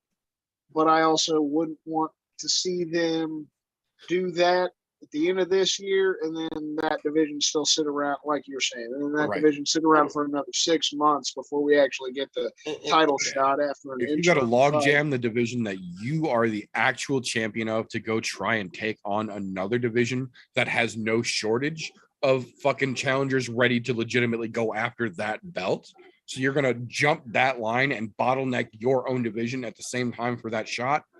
I'm not trying to take away from Volk's run. Yeah, Volk has I legitimately earned the agree chance with to the time challenge. frame. But They could timing, get Yair and Emmett November, December here, and then Volk will already be healthy and training again by that point in time. Right. So then give him that February or March, get his ass over to Australia like he was talking about. They're hinting at, and let him defend his belt against the winner of Yair or Emmett, whoever wins that, and get it over to Australia and have him defend the 145 in his homeland. Yeah, that to me is the best. And then after he does that, gets that one more title defense, then maybe we're talking next summer, International Fight Week or something. You have him try to go up for the 155 strap, make it more fun. I'm okay. Look, I'm 100% okay with him wanting to go up and fight lightweight. To be honest, I think he has a damn good shot there. Yep. I just don't think the timing's quite right this second. You know, everything else is shaky. I get it. You're out right now for surgery on your hand. Perfectly fine. Acceptable reason to not fight and hold up a division. Right. Is that enough reason for them to do a fucking interim? No, not for a hand surgery. Maybe a rebuilt knee, yes. But even then, maybe that's where we'll say, sure, go ahead and put a fucking interim in. But because you want to hold up the division to fucking go fight at lightweight, that is no reason for a fucking interim. And to be honest, they should tell you no. Right. I don't give a fuck if it's in February or not. If February is when they're deciding to go to Australia, you defend your fucking title at goddamn featherweight in Australia. You don't get to go up to lightweight and fight in February. That'll be just as exciting as the lightweight. Like you see in Volk finally getting it in Australia and getting a fight for the title in either facet. Right. Yeah, exactly. Just the I think fight it makes more fighting at sense home. too with him defending his belt in his Right. home compared to him trying to challenge up for the next one. I mean, No, look, challenging up for the next one. Look, I hate to say it. No offense to our Aussie listeners, but fuck you, Australia. If it comes time for a fucking to be a 2-division champ, that shit needs to happen in Vegas, the fight capital of the fucking world. Period. That's where that should be taking place. But to hold up a division for him to go fucking chase a dream, nah, dude. You're the champ. Either you vacate and go after that other title, or you work it in around your fucking featherweight schedule. Yep. I'll bring another point up. We were talking about it a little bit ago. That Ryan Ortega, you know, after this shoulder thing, is probably going to be out potentially 6 months, a year, right? So if Volk goes that route, the start of the year, go to Australia, defend the 145, you get the winner of Yair and Emmett out the way, then there's no clear person at the top of that division again. So then it opens him up for later next year to then go up to the 155 in the first place. Exactly. I do think he needs to, the next fight, he needs to defend his belt again, try to, take advantage of that, go get that Australian opportunity, and then move up. Because it just, I feel like the timing will be better. The only problem with it, we're going to get Connor coming back probably early next year, February, March, and then that might shake shit up with the lightweight division, and it might make things more. but I think we're all in agreement. Volk needs to keep going on his division, keep the title defenses going up, even though he deserves it already. I'd want to see him go up for the other belt. I want to see you keep defending your. Don't fuck a division up like you guys are saying. I think Conor might actually help this work out for Volkanovski if he does this correctly. So if he does this, if he goes to Australia and defends 45 easily, that will be right around the time, seeing as how Charles and Islam are going to be fighting for the belt in October. So come February, both of them will be healed, and Conor will undoubtedly be fucking screaming through a megaphone on Twitter at whoever has the goddamn belt. So that gives them all summer to let Conor either get the matchup or talk himself out of it, because we know he can. But while that's happening, Volk can get his 45 title defense in Australia, put on the performance that I have no doubt he would against either Yair or Josh Emmett, especially at home. So he looks like a goddamn stud and does the exact same thing to Australia that Molly and fucking Patty just did to London. Why we're getting ready to talk about that card again for this weekend. Sell the fuck out of Australia. Let Izzy, let fucking Carlos Ulberg finally get his shit together. Let fucking Riddell, let the whole Blood Diamond crew, let all the fucking CKB and fucking Off Point MMA crew put on a goddamn show in Australia in February, like London has done once, potentially twice this year. And then when they come back in the fall, it's for fucking Volk to challenge whoever holds the belt, whether Conor actually pulls it off or not. Whoever's got that belt come the fall brings it down to Australia for Volk to get a shot at. Everybody wins. It's red panty nights for everybody, motherfuckers. Could you imagine that? Just for the hypothetical, right? Like Volk, Oh my God. early next year, Volk goes to Australia, defends his belt against Emmett or Yair, right? And then we get that matchup. Conor gets the chance at the lightweight belt again. What if Conor wins it, right? And then what you're talking about that fall, that's who Volk's fucking going up a notch. You know damn well Conor would happily go to fucking Australia for it. Versus Conor McGregor for the yeah. You know Conor would smile his way to Australia for that fucking fight. Yeah, everything could work out fucking tits up for everyone. Fat checks and fucking lines of blow for everybody in Australia. Allegedly. What? So that being said, we did get a little bit more on that 280 card, aside from obviously the fucking Islam versus Chucky Olive's fucking matchup is huge. But aside from that, they gave us a little bit more. We also got Beneil Dariush versus Matthias Gamrot. That's going to be a great fucking fight. Kind of fucking Beneil on there, but you know, it is what it is at this point. Marina Rodriguez versus Amanda Lemos, who we just saw beat the shit out of the Karate Karen, so she's getting a quick turnaround going to Abu Dhabi. Piotr Jan versus Sean O'Malley. Pen to paper is happening in Abu Dhabi this October. And the other one, the other big announcement, I should say, not biggest, the other big announcement, Aljamain Sterling versus TJ Dillashaw as the co-main event for the 135-pound belt. Abu Dhabi is officially fucking stacked, and they said today that there are still a couple more they are waiting for pen to get put to paper on, so they're not done yet. Like we were talking about earlier, the check has very abundantly cleared from the Emirates this week because all of the UFC 280 announcements came shaking down the fucking pipeline. I got one more I could see us hearing about, maybe even this weekend before everything's all said and done. Dustin and Chandler. I wouldn't be surprised if they threw that on there too. I mean, maybe not, just because they may.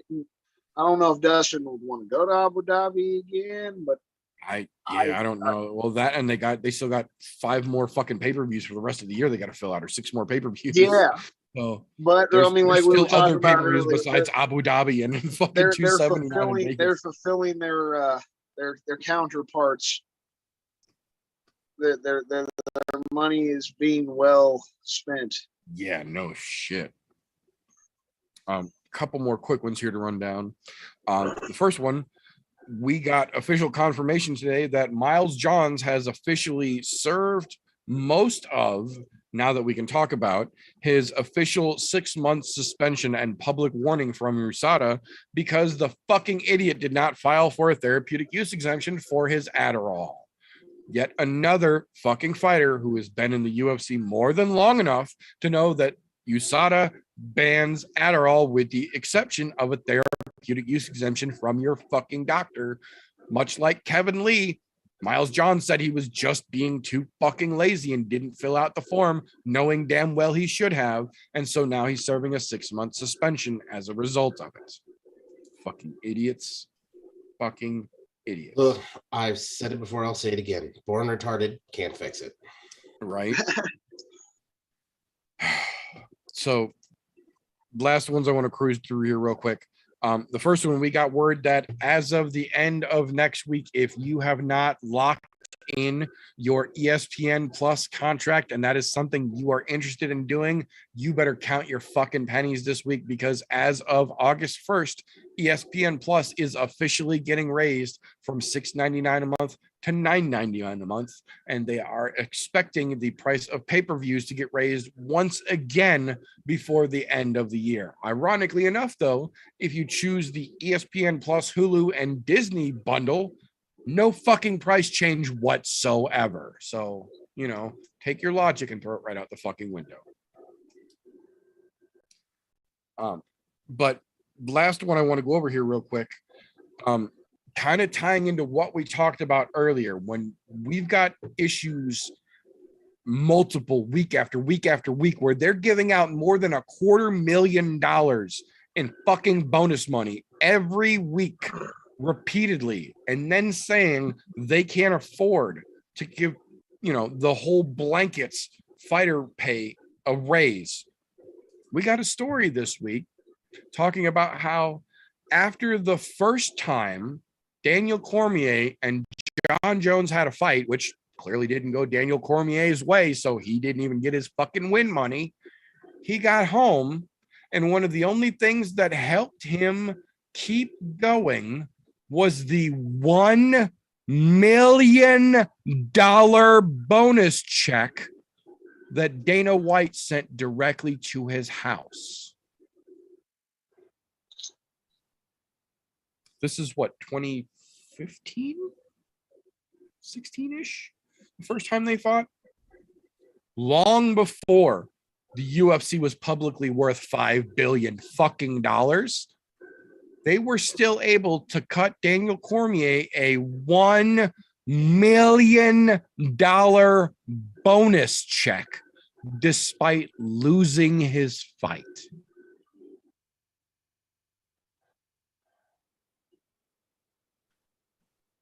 I generally don't like to harp on fighter pay too much. I understand it's a business and they're going to run it how they're going to run it. They're clearly still successful, so they're going to do it how they're going to do it. But we get multiple fucking instances, like $250,000 in bonuses just this week that they announced. And then we find out that it is not uncommon, apparently, for them to give multi-million-dollar undisclosed bonuses to fighters who lose their matches. The reason that they don't want to raise the average level of fighter pay starts to become a little more transparently fucking clear, even if the mainstream quote-unquote MMA journalists don't want to fucking talk about things like that. Yeah, absolutely wild. They need to do something about that quick, fast, and in a hurry. It's bad when we still have every here and again we talk about UFC fighters that are living out of their cars or living out of the gyms that they're fucking training in, just so that way they can jobs while they train. Yeah. Something needs to change. Even your entry level fighters need to have enough to where that pays their bills to train and still live off of until their next fight. I think the best way that I've seen it put is it doesn't matter if you ride the bench or you are a fucking starter, first string. If you get signed to the NFL, you don't have to wait fucking tables anymore in the off season. You make enough of a wage in as short as your fucking season is in the NFL, 16 fucking games, add in fucking camps. You're still working less than half the fucking year, but you don't have to work a second fucking job because you're in the big leagues. You might not be making 35 fucking million a year, but you ain't got to bust fucking tables so your lights don't get shut off to be able to say you're in the NFL. Yep. UFC fighters don't have that same fucking excuse, and they're supposed to be the upper fucking echelon of combat sports. Makes you fucking think a little bit. So fuck Dana White. Aside from that, anything else in the news that you boys saw this week that I didn't get a hold of? I got one little piece, not MMA news, boxing news. Ryan Garcia last weekend got that round 6 knockout over Javier Fortuna, and then calls out Gervonta Tank Davis. Something for me to finally get motherfucking excited about. I hope they get it done. I would love to see Tank Davis and Ryan Garcia at the end of this year. They're two big up-and-coming young guys in the boxing world. It'd be something to finally be excited about with boxing. I miss being excited about boxing. I agree. I agree. The problem for me with that is if you go back, even if just for fucking casual sake, if you just go back and watch the highlights from that fucking fight, don't even watch the whole thing.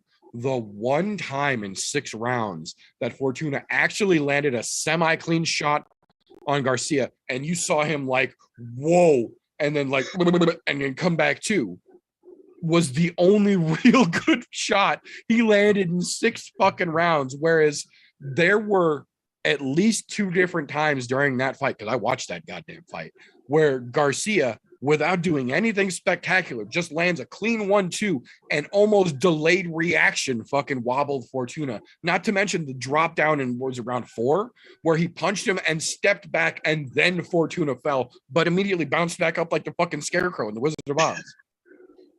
You know what's wild is there is a ton of videos out there with fucking Ryan Garcia and his fucking absolute godlike hand speed. Like there's not I don't think there's a boxer right now that has better hand speed than him. But when you watch him fight, where's his fucking hand speed? You don't see it. You don't see it. Like, because you can sit there and watch him hitting bags or just fucking letting loose with a bunch of uppercuts and training. But that never comes into play in any of his fights. He's a fucking fantastic fighter, but I think a lot of him is actually hype trained. I'm not 100% sold on him yet, purely because of that.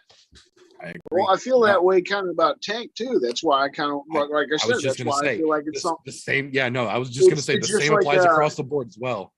Devin Haney, and I want to see all those young guys that are, being talked about in boxing kind of start getting after each other now. They've all got decent records.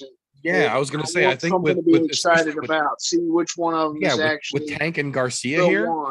You've got a stylistic matchup, which you don't have in boxing that often. And it's funny that it takes the little guys to bring that back out. But Davis is such a fucking power puncher. He's such a headhunter. He doesn't give a fuck. He will stand in the pocket with his fucking gloves at his waist and stare you in the fucking eyes, because when you go to throw, he's already got one coming at you. He's watching for you to flinch. He wants to hit you in the face. He don't give a fuck about combos. He don't give a shit about the sweet science. He wants to fucking school you in the ring. And then you've got Garcia, who's the other way around.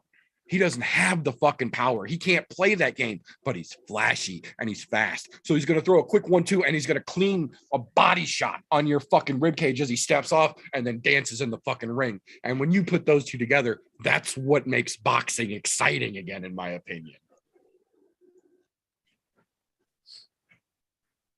Probably we're not going to see it because of that, but Ryan Garcia made the call out, right? And then I think it was just yesterday, Tank Davis, he just tweeted something. He was like, see y'all at the end of the year. So I'm like, see you at the end of the year. Yeah. Come on, let's go. Just make the announcement. Yeah. I'm gonna You do want a to little bring dance. you want to bring some lifeblood back into boxing? That's a damn good way to do it for fucking sure. Yeah, I agree. I absolutely agree. Yeah, I had to bring that up. I'm just something to finally be excited about with the boxing end of it. Absolutely. I completely understand. That being said, though, this is going to be the point that unfortunately our audio listeners will be a bit delayed in receiving. Those of you watching on youtube.com/I'm no Joe will be aware, though, based on the raucous gif that has run across the screen, that this, ladies and gentlemen, is the point where we take our friendly, upbeat, lighthearted show and bring it down a little bit. We take a little bit of that lighthearted aspect and we make it fucking competitive. This, boys and girls, is the pit. So for those of you who are not familiar, this is the point where we take the card we have at hand, this situation being UFC London 2, not only just 2, but 2 in the same goddamn summer, and we put a little bit of a game show spin to it here. So this particular evening, we are coming back in with the Brother Slowbake, the returning champion this week.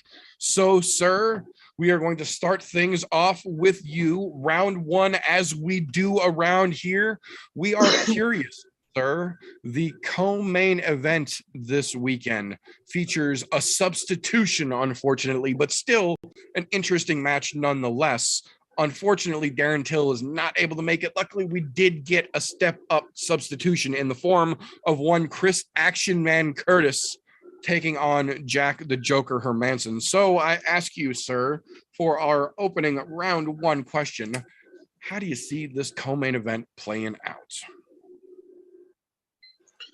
All right. Well, I mean, it's sad news to hear we were going to get Darren Till to corner Chris Curtis, and then just heard today he's backing out of it. I did like the reasoning, right? It was about respect. He thought it'd be disrespectful after pulling from the fight to then be in the corner. I did appreciate that. Definitely depressing not getting to see Darren Till. Hopefully we can see him back soon. I like Chris Curtis, though. In his last fight against Rodolfo Vieira, stuffing 20 fucking takedowns. I know this is 4 weeks, it's been 4 weeks since that fight. I feel like 4 weeks is enough to at least recover, right? To be able to stuff a few more takedowns. Jack didn't look that great against Sean Strickland. Sean Strickland was able to keep it up on the feet. Jack wasn't able to get him down on the ground. I feel like that's Jack Hermanson's strongest point. So I actually feel like Chris Curtis has a real chance at this. He stuffs those takedowns again, keeps it standing. I don't see a finish, but I see another situation like the Rodolfo Vieira fight. Even if you're coming off of that short notice, man, this is a serious chance for Chris Curtis to jump himself up in the rankings and finally get himself, people really talking about it. I've liked Chris Curtis. He is the action man. I thought he was good before his days in the UFC. And it's great to see him get this fucking opportunity. But I think it's going to be a good fight. Jack Hermanson's probably going to be a little better, in my opinion, than that Sean Strickland fight. I feel like it'll be a good standing match, good striking match, with Chris Curtis is just going to come out in the end. He's got the power. He's not going to get taken down, so I feel like he's going to win by decision. I can definitely see that. Yeah, I could with those two. I can definitely see the potential for them to fucking grind it out to a decision for sure. So, Golf T, that'll bring it back over to you, sir. How do you see our now replacement co-main event shaking loose on this second UFC London Fight Night card? Start with, I'm bummed about the replacement aspect of this because, to be honest, I would much rather see Darren Till in there, but it is what it is. Hats off to fucking Chris Curtis for taking it, coming off a good solid win, doing great fucking work last month in June. But the idea of company, man, especially at this level where you're sitting ranked in the top 10 going after another top 10 guy, that's a bad fucking idea. I have nothing wrong with somebody wanting to do that, but I think they got the wrong man for the fucking job. And it's not that Chris Curtis can't do it, but 4 weeks, 5 weeks out, whatever the fuck he is at right now, to be honest, at this high of a level, to get back into fight shape in 4 weeks after just finishing a fight, that's pretty goddamn tough to get it back to your peak. And with the fucking Joker across there, you have to give a lot of fucking respect to the Joker because he's a fucking tough cookie. There's a reason why he's been sitting in the top 10 for some goddamn long. The only people he's fighting are fucking killers. It's fucking, there's a reason why if you look at his last like 5 fights, it's win, loss, win, loss, win, loss. He's fighting absolute killers at the top of the fucking division. And unfortunately, some of those guys that are fucking beating him, those are the top of the fucking division for a reason.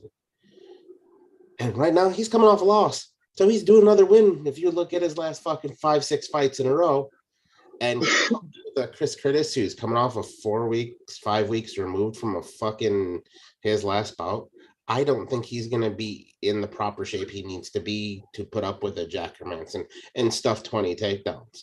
I just don't think it's going to happen. Mainly because that's not enough time to prepare for the fucking Joker. It's really not. And don't get me wrong, Chris Curtis can do it. We know he can stuff takedowns. We've seen it. But is he going to be able to do it consistently as he did in his last fight? I doubt it. He does have a little bit of foreknowledge too, though. I mean, he was in the corner for Sean Strickland before, and Right.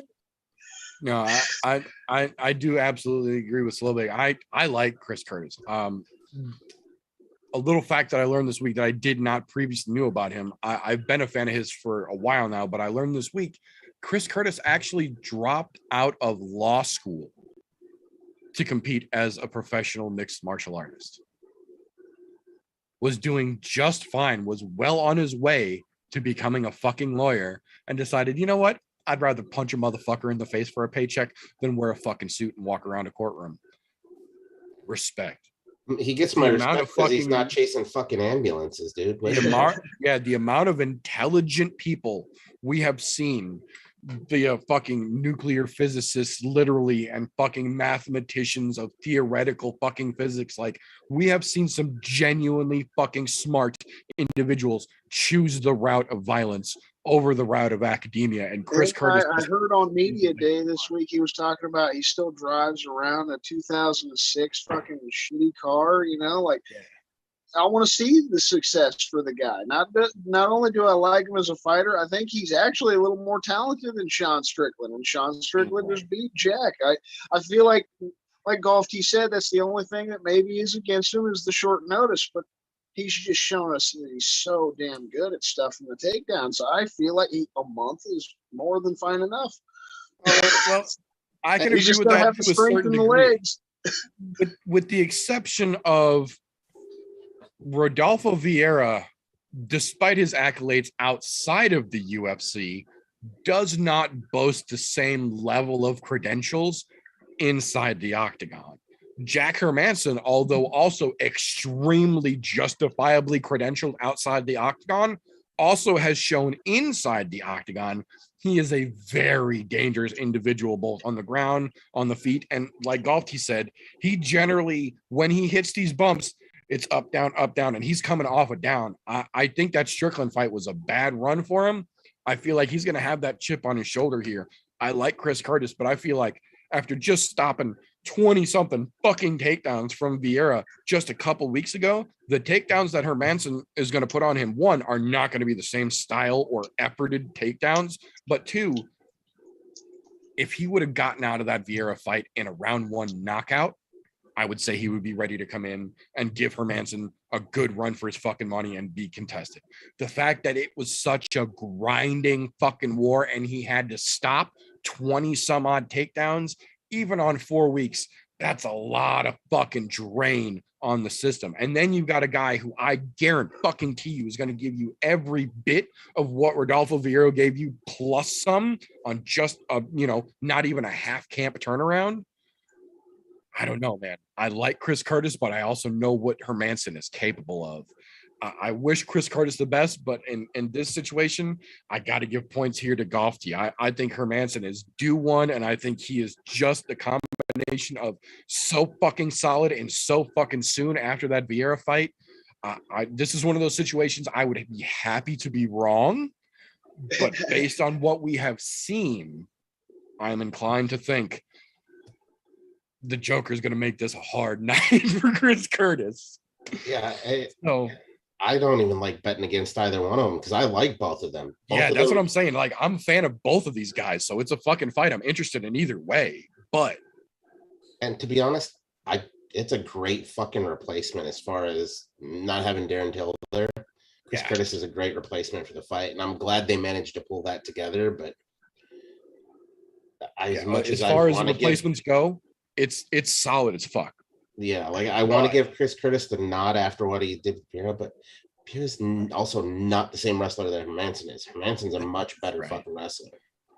So there is that, and well, you know, some weird fucking in and out MMA math that goes in there too. That makes me kind of think otherwise. So, you know. Right. So that being said, round two, as we like to do around here. Golfy, you will take this one first. The marquee, the reason for the season, the namesake for us coming back to London a second time. Tom Aspinall personally told Dana White after the first London card, when Dana White said, "We've got to get you to Vegas. You're going to crush these crowds." Tom Aspinall said to Dana White's face, "No, I don't want to go to Vegas. Bring me back here. I will get you Vegas crowds in London." There is a legitimate chance that single conversation is the reason we are talking about the card we are talking about right now. The question comes in now, can he back up what he's talked up? So Golf T, I go to you first. Tommy Aspinall, can he get it done against the Razor Blade? Dude, this is a tough one for me to call, only for this reason. Tom has shown that he has greatness in him. He does not only finish fights with knockouts, and I mean putting people into the fucking upper deck knockouts, but he's also finished fights with fucking submissions. Now, knowing Curtis Blades is a goddamn wrestling fucking god in this fucking division,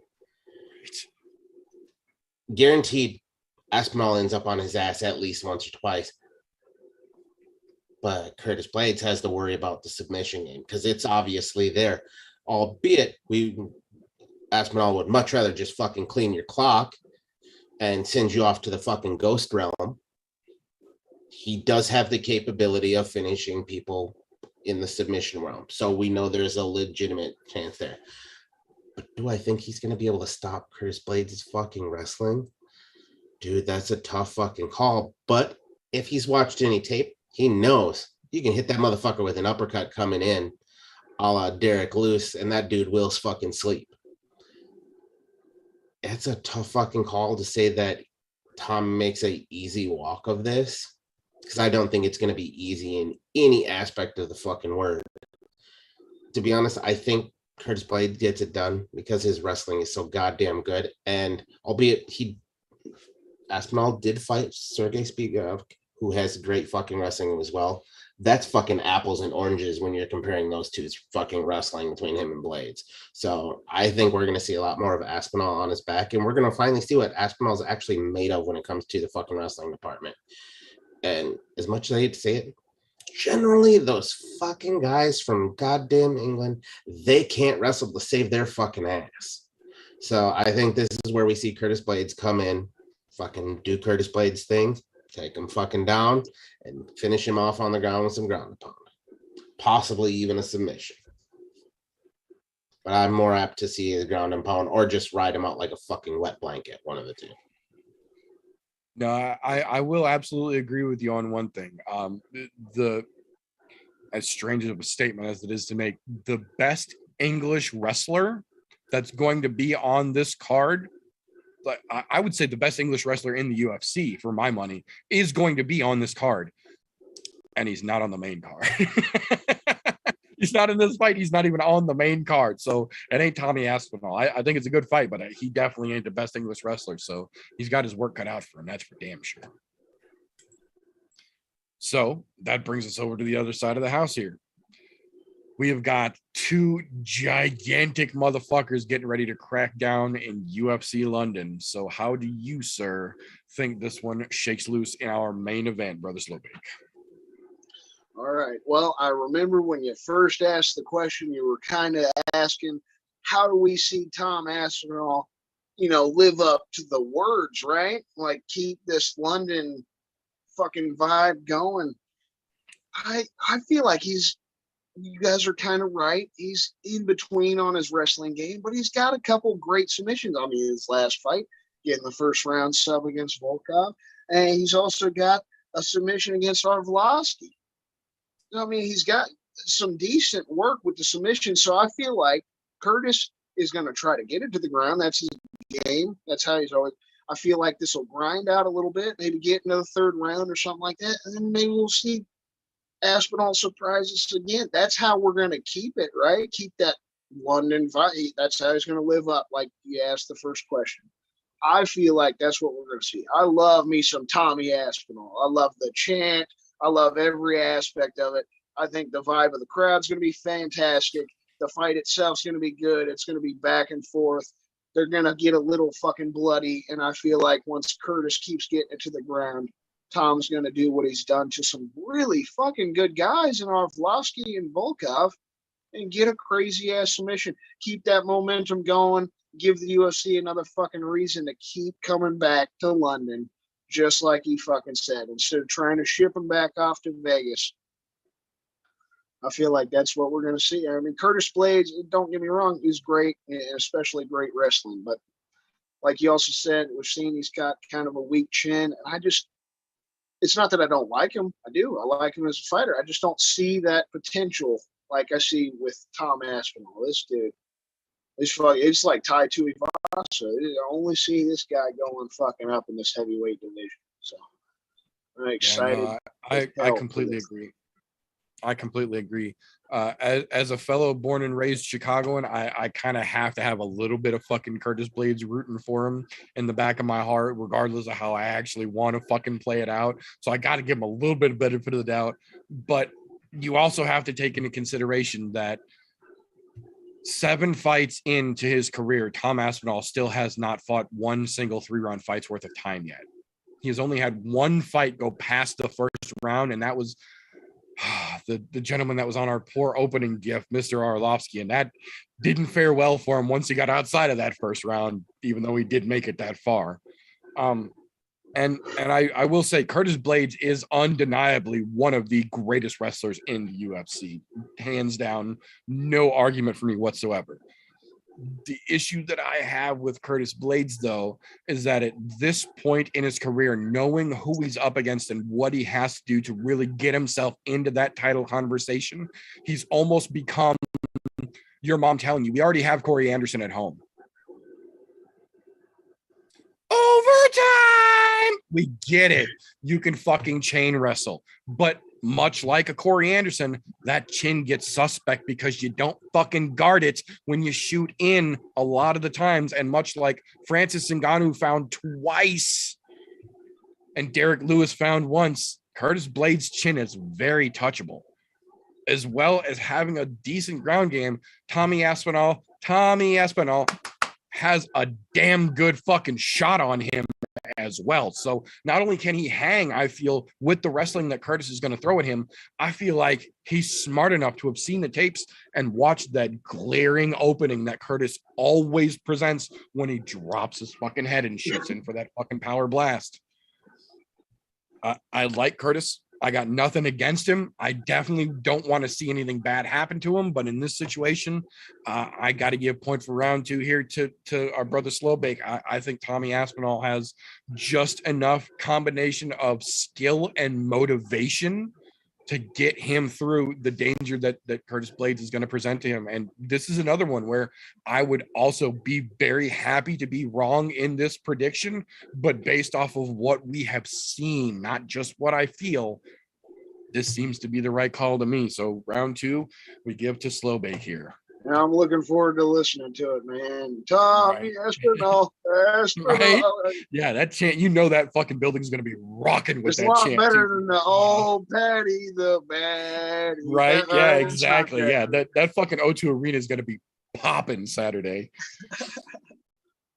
So, bringing it back around to round 3 here. Same theme, different phrasing, though. kind of looking for a new title, if you will, of this thing. We're going to call this round, What the Fuck Am I Watching? This would be the one fight that every seeming MMA journalist just will not stop fucking talking about, and it doesn't fucking matter because it's not going to be nearly as exciting as they are all trying to make it out to be. The overhyped fight, if you will. So for this one, we come back across to our returning champion here. Which fight on this card is the one that people just won't shut the fuck up about? And it's going to be a waste of time if you actually tune in for it.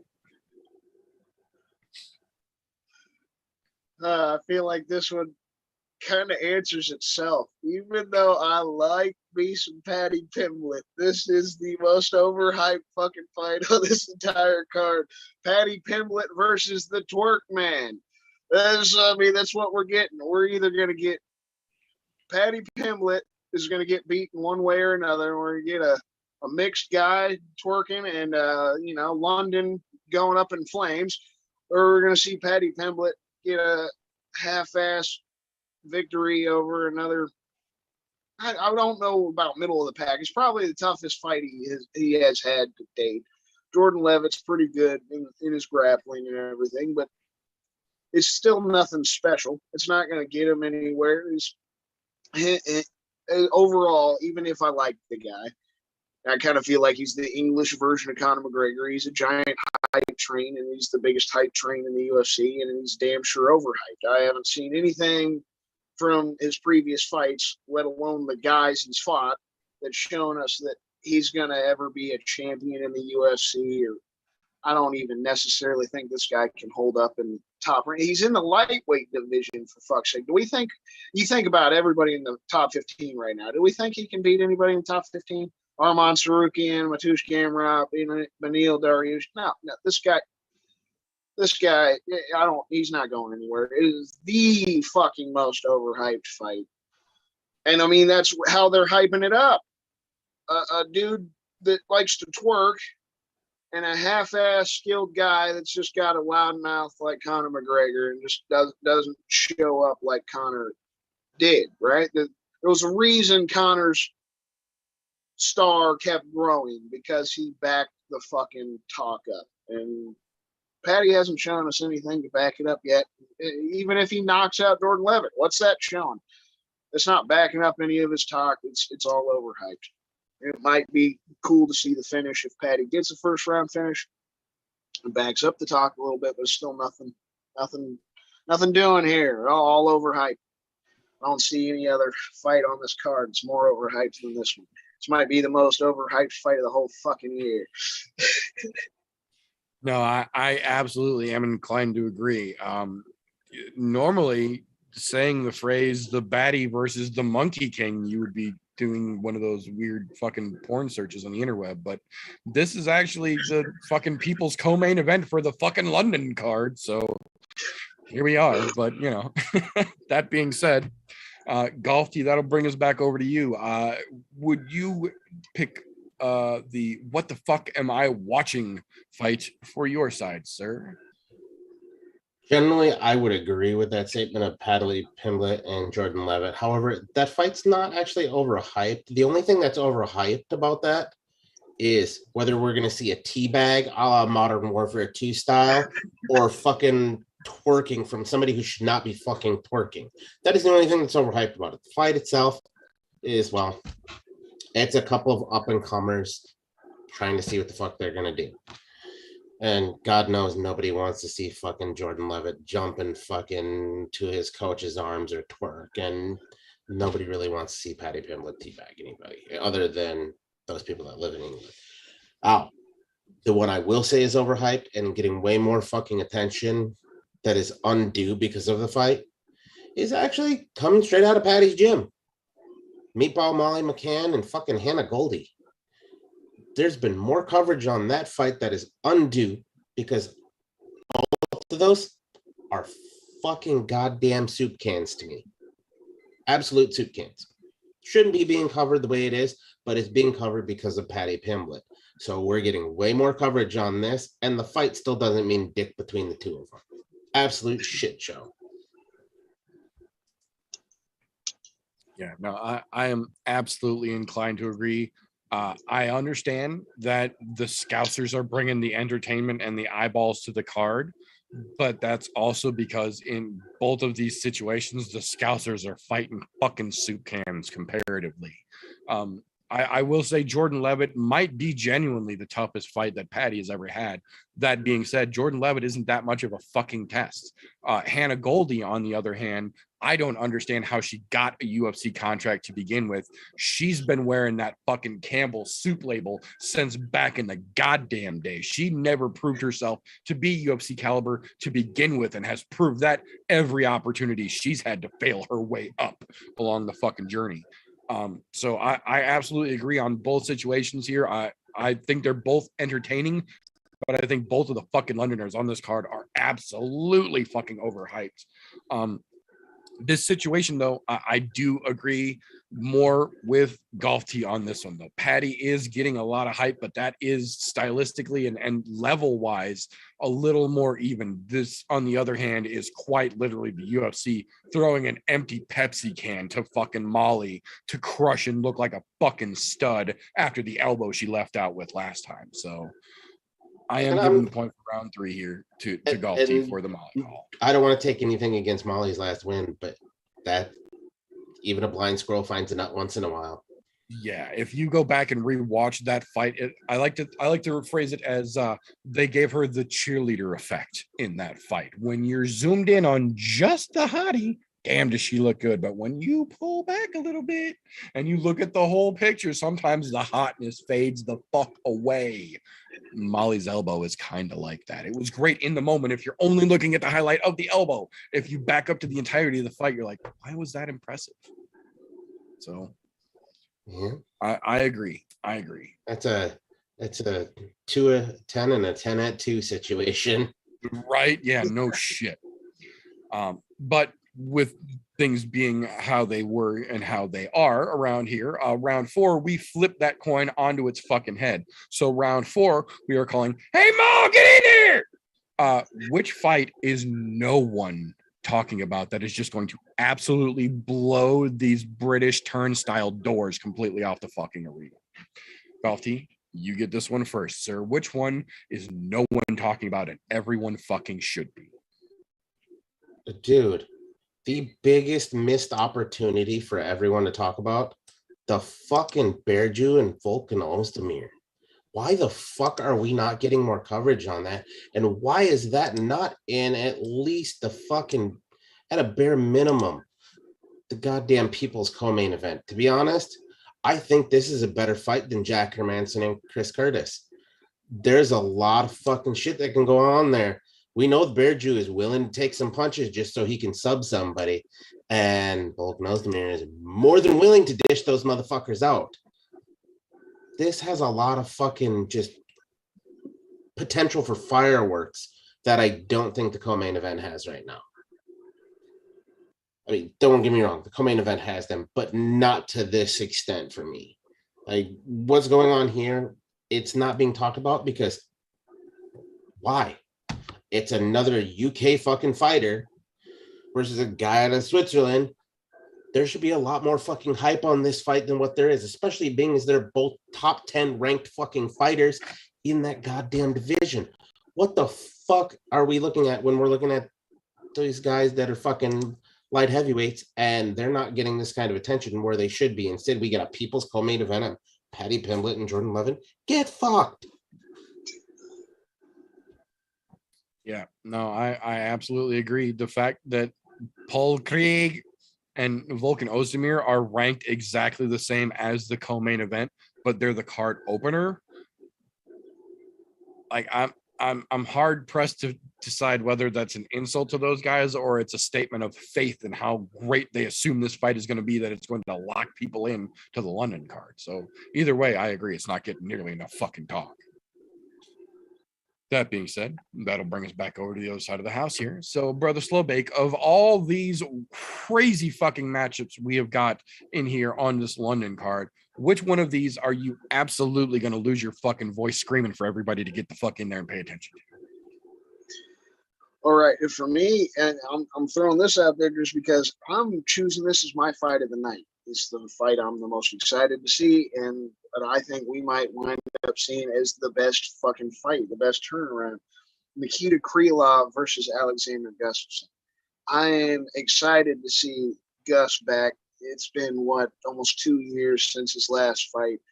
He tried that little stint of going up to heavyweight, got subbed by Fabricio Verdun. I'm excited to see him get back to his normal weight, get back to the light heavyweight, and see what he's got. I mean, Krylov, he had a tough loss to who golfed. He just mentioned Paul Craig earlier on this year, but Krylov is no pushover. So if Gustafsson has a really good, war, that's how I feel like this might go. We might get a war of a fight if we see these two keep standing. They're both tough sons of bitches, and if we can see the kind of Alexander Gustafsson we saw against Glover Teixeira, this will be an incredible fight. I don't think it's been talked about a lot other than that fact. Anybody that likes Alexander Gustafsson's talked about the fact that he's finally coming back. But these are two really, really damn good. Like, it's not necessarily like Golfty said, the ranking matchup that Ozdemir and Paul Craig is. It doesn't have that same complication towards the rankings or where the guys are going to go after the fact. But this could be a all-out fucking slugfest and an absolute war. I'm excited to fucking see Alexander Gustafsson back. Hope he gets the fucking win. Yeah. No, I agree on both points here.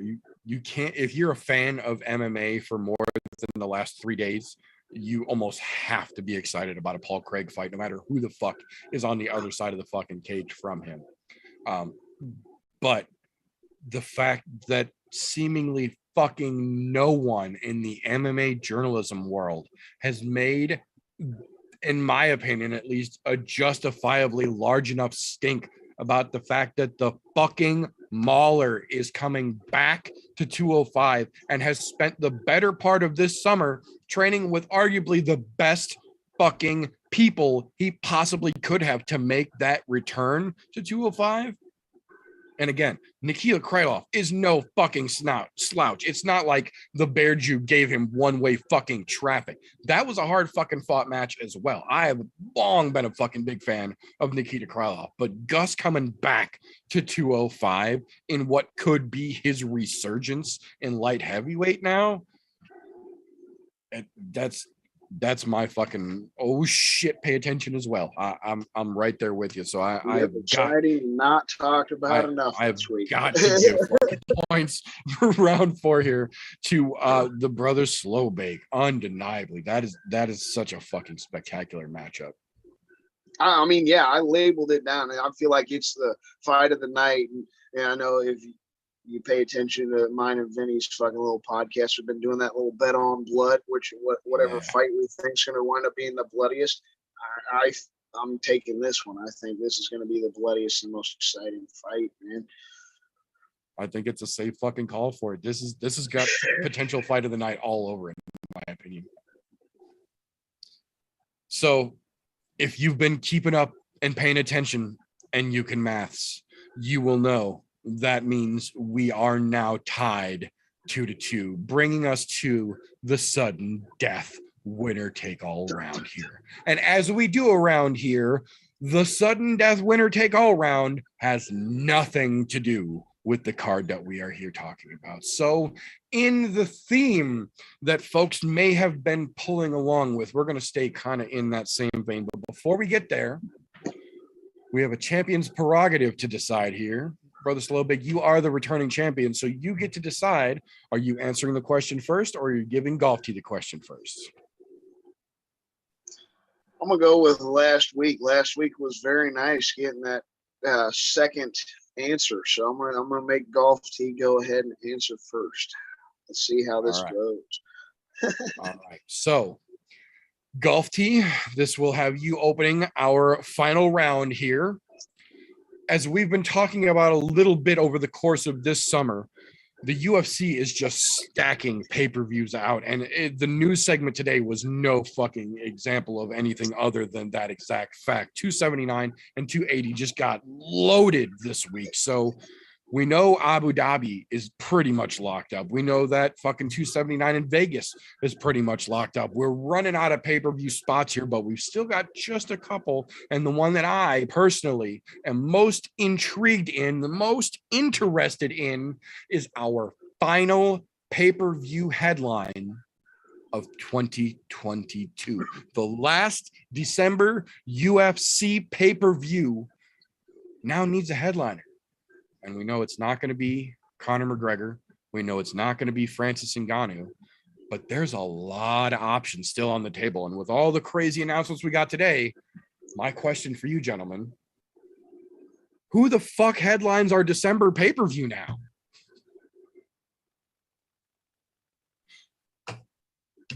All my fun ones got shot down in the last couple of weeks. So this is going to you gentlemen now. So I'll give you a minute to look here. But yeah, my question for round 5, how do we end the year with the typical UFC pay-per-view bang that we have all come to know and expect? I'm glad I made Golf T answer first. Gives me a minute to think. Dude, that's legitimately a fucking rough question with what's Yeah. on the table right now. We don't have many championships available for the rest of the year. That's where it's really tough. So I mean, it's Yeah. All the fun shit is locked up. So it's legitimately going to be a challenge, in my opinion, here. Well, let's see, because if we're gonna look for a champion to be on there, you've got Davidson Figueiredo already booked up. Got Aljo's booked up. Volkanovski's on the sideline, right? You got nobody at fucking lightweight, even though they're gonna search that shit out, and they're not gonna be ready for fucking December. No. Kamaru's sitting there.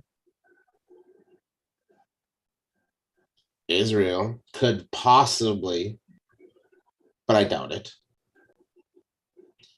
My bet, though, that I think they're going to do is we're going to see Yuri Prochazka fucking defending his title. And I think they're going to give him champion's prerogative and let him give Glover to share that fucking rematch. I think that's what we see in fucking December. Because I think they're going to give him that fucking prerogative to say, you know what? Yeah, if you think you can beat him worse than you beat him once, we'll give it to you. I think we see Yuri and fucking Glover in December for a fucking rematch. And see if lightning strikes twice and he just runs through fucking Glover to show that he really is that fucking good again. Or if it was just a lightning strike in a bottle for fucking a couple of fights in the UFC. To be honest, after the way he dismantled Glover, I'm pretty sure it's not lightning strike. But I think that might be the fucking fight we see in December. With 5 months, they have plenty of time for both of them to get full camps in. That, and realistically, there's a good chance that could be Glover's last fight, win or lose. Exactly. So to make it a title fight, I absolutely agree that Glover earned that fucking right. And I tell you what, I'm not the biggest Yuri Prochazka fucking fan, but if he sticks to his goddamn guns and pulled that off, that sure the fuck moved my needle a little bit, in my opinion. Just saying. Good answer, sir. Good answer. So that brings the ball back over to your court, sir. Champion's prerogative has given you the second option to answer. So with all the crazy shit we have had dropped on us in the last couple of weeks, all of the announcements we have got coming up for the next couple of weeks, how the fuck do we end our December pay-per-view? What do we get for our headline, sir? The floor is yours. all right. The way that I think we're going to go, I was thinking maybe we would see something like, Valentina or something. But she this week said how she wants to stick at 125. She doesn't want to try to go up to 135 and challenge for the bantamweight title, which kind of sucks because that might have been, Amanda winning next weekend. We were hoping maybe we'd get Valentina and Amanda. I'd like to have said we'd get that at the end of the year. I like what Golf T said, but I actually think they're going to make that for Madison Square Garden. That's going to be the November headliner with Yuri and Glover. If they're going to do that rematch, that's because of that exact fact. It would be Glover's last fight potentially, and he wanted to do that at MSG anyways. He lives in Connecticut, trains out of Connecticut, and that could also, then you throw Izzy and Pereira on that same card. That's where I feel like that'll go. So into the year card, we haven't heard anything about it yet. Still, they haven't made the match. We've been hearing about it all year, actually, but they haven't made the match of Stipe and John Jones for an interim heavyweight championship. At this point, the fact that they've waited, we're getting things filled up for 279, Abu Dhabi stacked. It looks more like we might get a matchup like, I don't know, a Carla Esparza, Zhang Wei Li. I feel like they'd get Jiri and Glover more in November. So I think Stipe in that John Jones match that we've been hearing about all year, to me, would excite me a little bit more, too, than the Jiri and Glover rematch. Or Jiri, I like Jiri Prochazka in a sense, but his title defense, whether it's against Glover or Jan or whoever, I'd be a little more excited to finally see John Jones make his appearance at heavyweight. And who better to fight in that division than Stipe? That's why we've been hearing about it all year. It'd be a great way to fucking end the year. Make it for an interim if Francis isn't able to come back. Give us that idea of a championship to finish the year off. And with everything else getting filled up, they're just, what better fight? I don't see what better fight we could get. They would actually potentially be all 5 rounds and knockdown, drag out, absolute war to finish the fucking year off. I can absolutely agree. That would be a damn good fight. Let me see here. Just 1 second. Let me check something real fast. So yeah, okay. I was wrong. I just verified. John Jones has indeed been tested by USADA twice this year, once in the second quarter of 2022. So within the last month and a half, John Jones has officially been tested by USADA. So that is a legitimate possibility. I didn't realize that he was on the board yet. I knew that Connor still wasn't. So no, yeah. John is officially in. And John said he's never left the USADA pool, which I kind of find a little fucking suspect, but you know. I call bullshit on that as well, but no. So yeah, no, Jones Stipe is absolutely a possibility. I am more inclined to think that John is waiting till the beginning of next year, though. I think that's definitely a fight the UFC is angling for, but I feel like that's going to be probably early next year, maybe the first pay-per-view of January to kick off the 2023 pay-per-view season, something like that. I think realistically, if you look at the timing, if you look at the fucking validity in the division, I think that fucking Yuri Prochazka versus Glover Teixeira for that fucking December pay-per-view might just be fucking perfect, because win, lose, or draw, there's a real chance that that's the time that Glover hangs him up, whether he's got that belt on his fucking waist or not.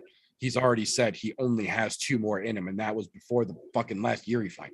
Technically speaking, he said he's got 1 more left in the bank, and this could very well be that fight. And that would make me absolutely fucking giddy. I am so fucking happy that they gave him the first title fight. I think it would absolutely be the best move the UFC has ever fucking made to let him fucking walk out with a second fucking title with a rematch on that fucking title fight, regardless of how the first one ended. I do agree, Jones Stipe is potentially going to be a great fucking fight, but I think that fucking Yuri versus Glover is just the fucking bee's knees. That's the one, man. That would be my Christmas present. That would make my fucking December for me, regardless of how it turns out. Having that fight booked would make my fucking Christmas. So we have got to give the point for round 5 and this episode of The Pits to Golf T Vapes. Congratulations, sir. The crown has returned. All I ask for, if they make that fight for November, you guys give me the future credit. Absolutely. I feel like it's going to be so much better. There's still plenty of time for them to do it then, and then Madison Square Garden, because I totally agree. That'll be the last time we would see Glover, and that That Yeah, just doing it ran at so much MSG with better. him right there in fucking Connecticut over the fucking sides. Yeah, I think that would absolutely match up real good as well. I like that But, idea. yeah, I think I it's don't a think he has good- a snowball's chance in hell if he stays at home. He needs to get away from home to. That's kind of why I was thinking make it in December. Don't do it at MSG. Get him out of his fucking backyard. Take it to Europe somewhere, you know? There was one other fight that I had that I thought could possibly go there, but it would not be. And it was along those same lines as fucking Jones. I was thinking a Tai Tuivasa Cyril Gane fucking interim title fight. Yeah, no, I agree with you 100% there. That absolutely would be a definite Christmas fucking banger as well. Even another one that could go. The winner of this Aspinall fucking Blades fight against Tai Tuivasa. Right. Yeah. No, that could absolutely set it up, especially if Jones is going to drag his fucking feet like he clearly has been for what, 2 fucking years now. Yep, and we know how infrequent Stipe fights. So, Despite the fact that I will say, if you go look at Stipe's Instagram right now, that motherfucker is svelte like he has never been. Yeah, so, I want to see him get the fuck back in this year. I don't give a fuck. I think regardless of whether John like I've gets said his shit before, together or I'm not, cool if John Jones never fights again. Stipe's coming back. Yeah, I don't give a fuck if John actually gets his shit together or not. Stipe is clearly done with sitting on the fucking sidelines, and he is getting back to come for that fucking belt again. So I'm fucking with that. Let's get fucking Stipe and Tom Aspinall. I mean, we're getting that this weekend. If Tom fucking we're beats getting Curtis fucking craziness Blades, lined up. So yeah, let's heavyweight's get getting that. fun again. John Heavyweight's Jones getting fun again keeps for dragging sure. the feet. Let's give Aspinall fucking Stipe, man. That'd be something. Right. Oh yeah, Well, he's got well, Curtis they're to get fighting. past Let fucking Tuivasa and Gane go at it. And then those two winners fight, and then whoever wins that gets Ngannou whenever the fuck Tournament he style, decides to come back. bracking them off. Yeah, little fucking tournament bracket action, Yeah, no, I'm with it. Look, this is realistically speaking, this is the most exciting that heavyweight has been in the UFC, I'll say in at least a decade. Not that there weren't exciting guys. This is the most exciting the division has been as a whole in a decade, in my opinion. So since Frank Mir and motherfucking Brock Lesnar, yeah. Right? Yeah, since the juice was still flowing through the fucking octagon. Yeah. So yeah, no, I'm absolutely happy to see the resurgence of the fucking heavyweights. Let them fucking bring it on back. Let them show these boys how to fucking do it. But that being said, that is all we've got for this particular episode. Thank you very much for tuning in, whether you are catching us live on the youtube.com/I'mNoJoe page every Thursday night at 9:30-ish p.m. Central Standard Time, or you're catching this in the all audio format, excuse me, on your podcast consumption platform of choice via anchor.fm/I'mNoJoe. Links down in the description for everyone involved in helping make this show a part of what it is. If you appreciate what we do, make sure you are subscribed and your notifications are turned on so you don't miss what we get up to around here. If you don't like what we get up to around here, first and foremost, why the fuck are you still here this deep into a podcast you don't enjoy? Give us a thumbs down and fuck off. We won't even dispute it.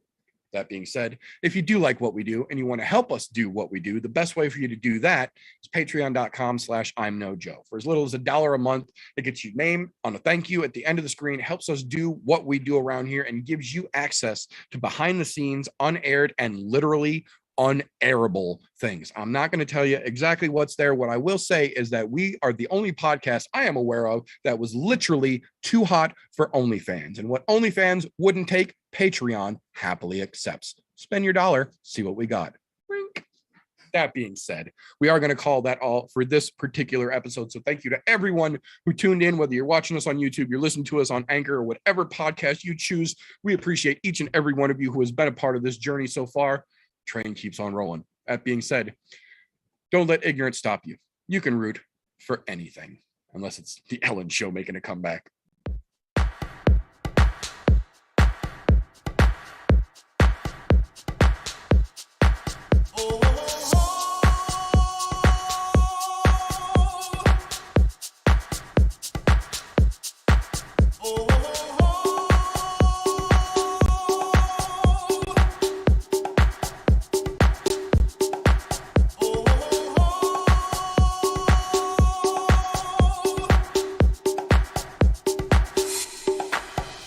God, it was kung fu fighting.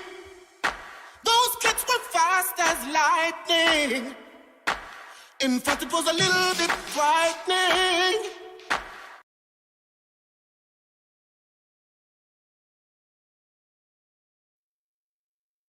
How do I say goodbye to what we had? The good times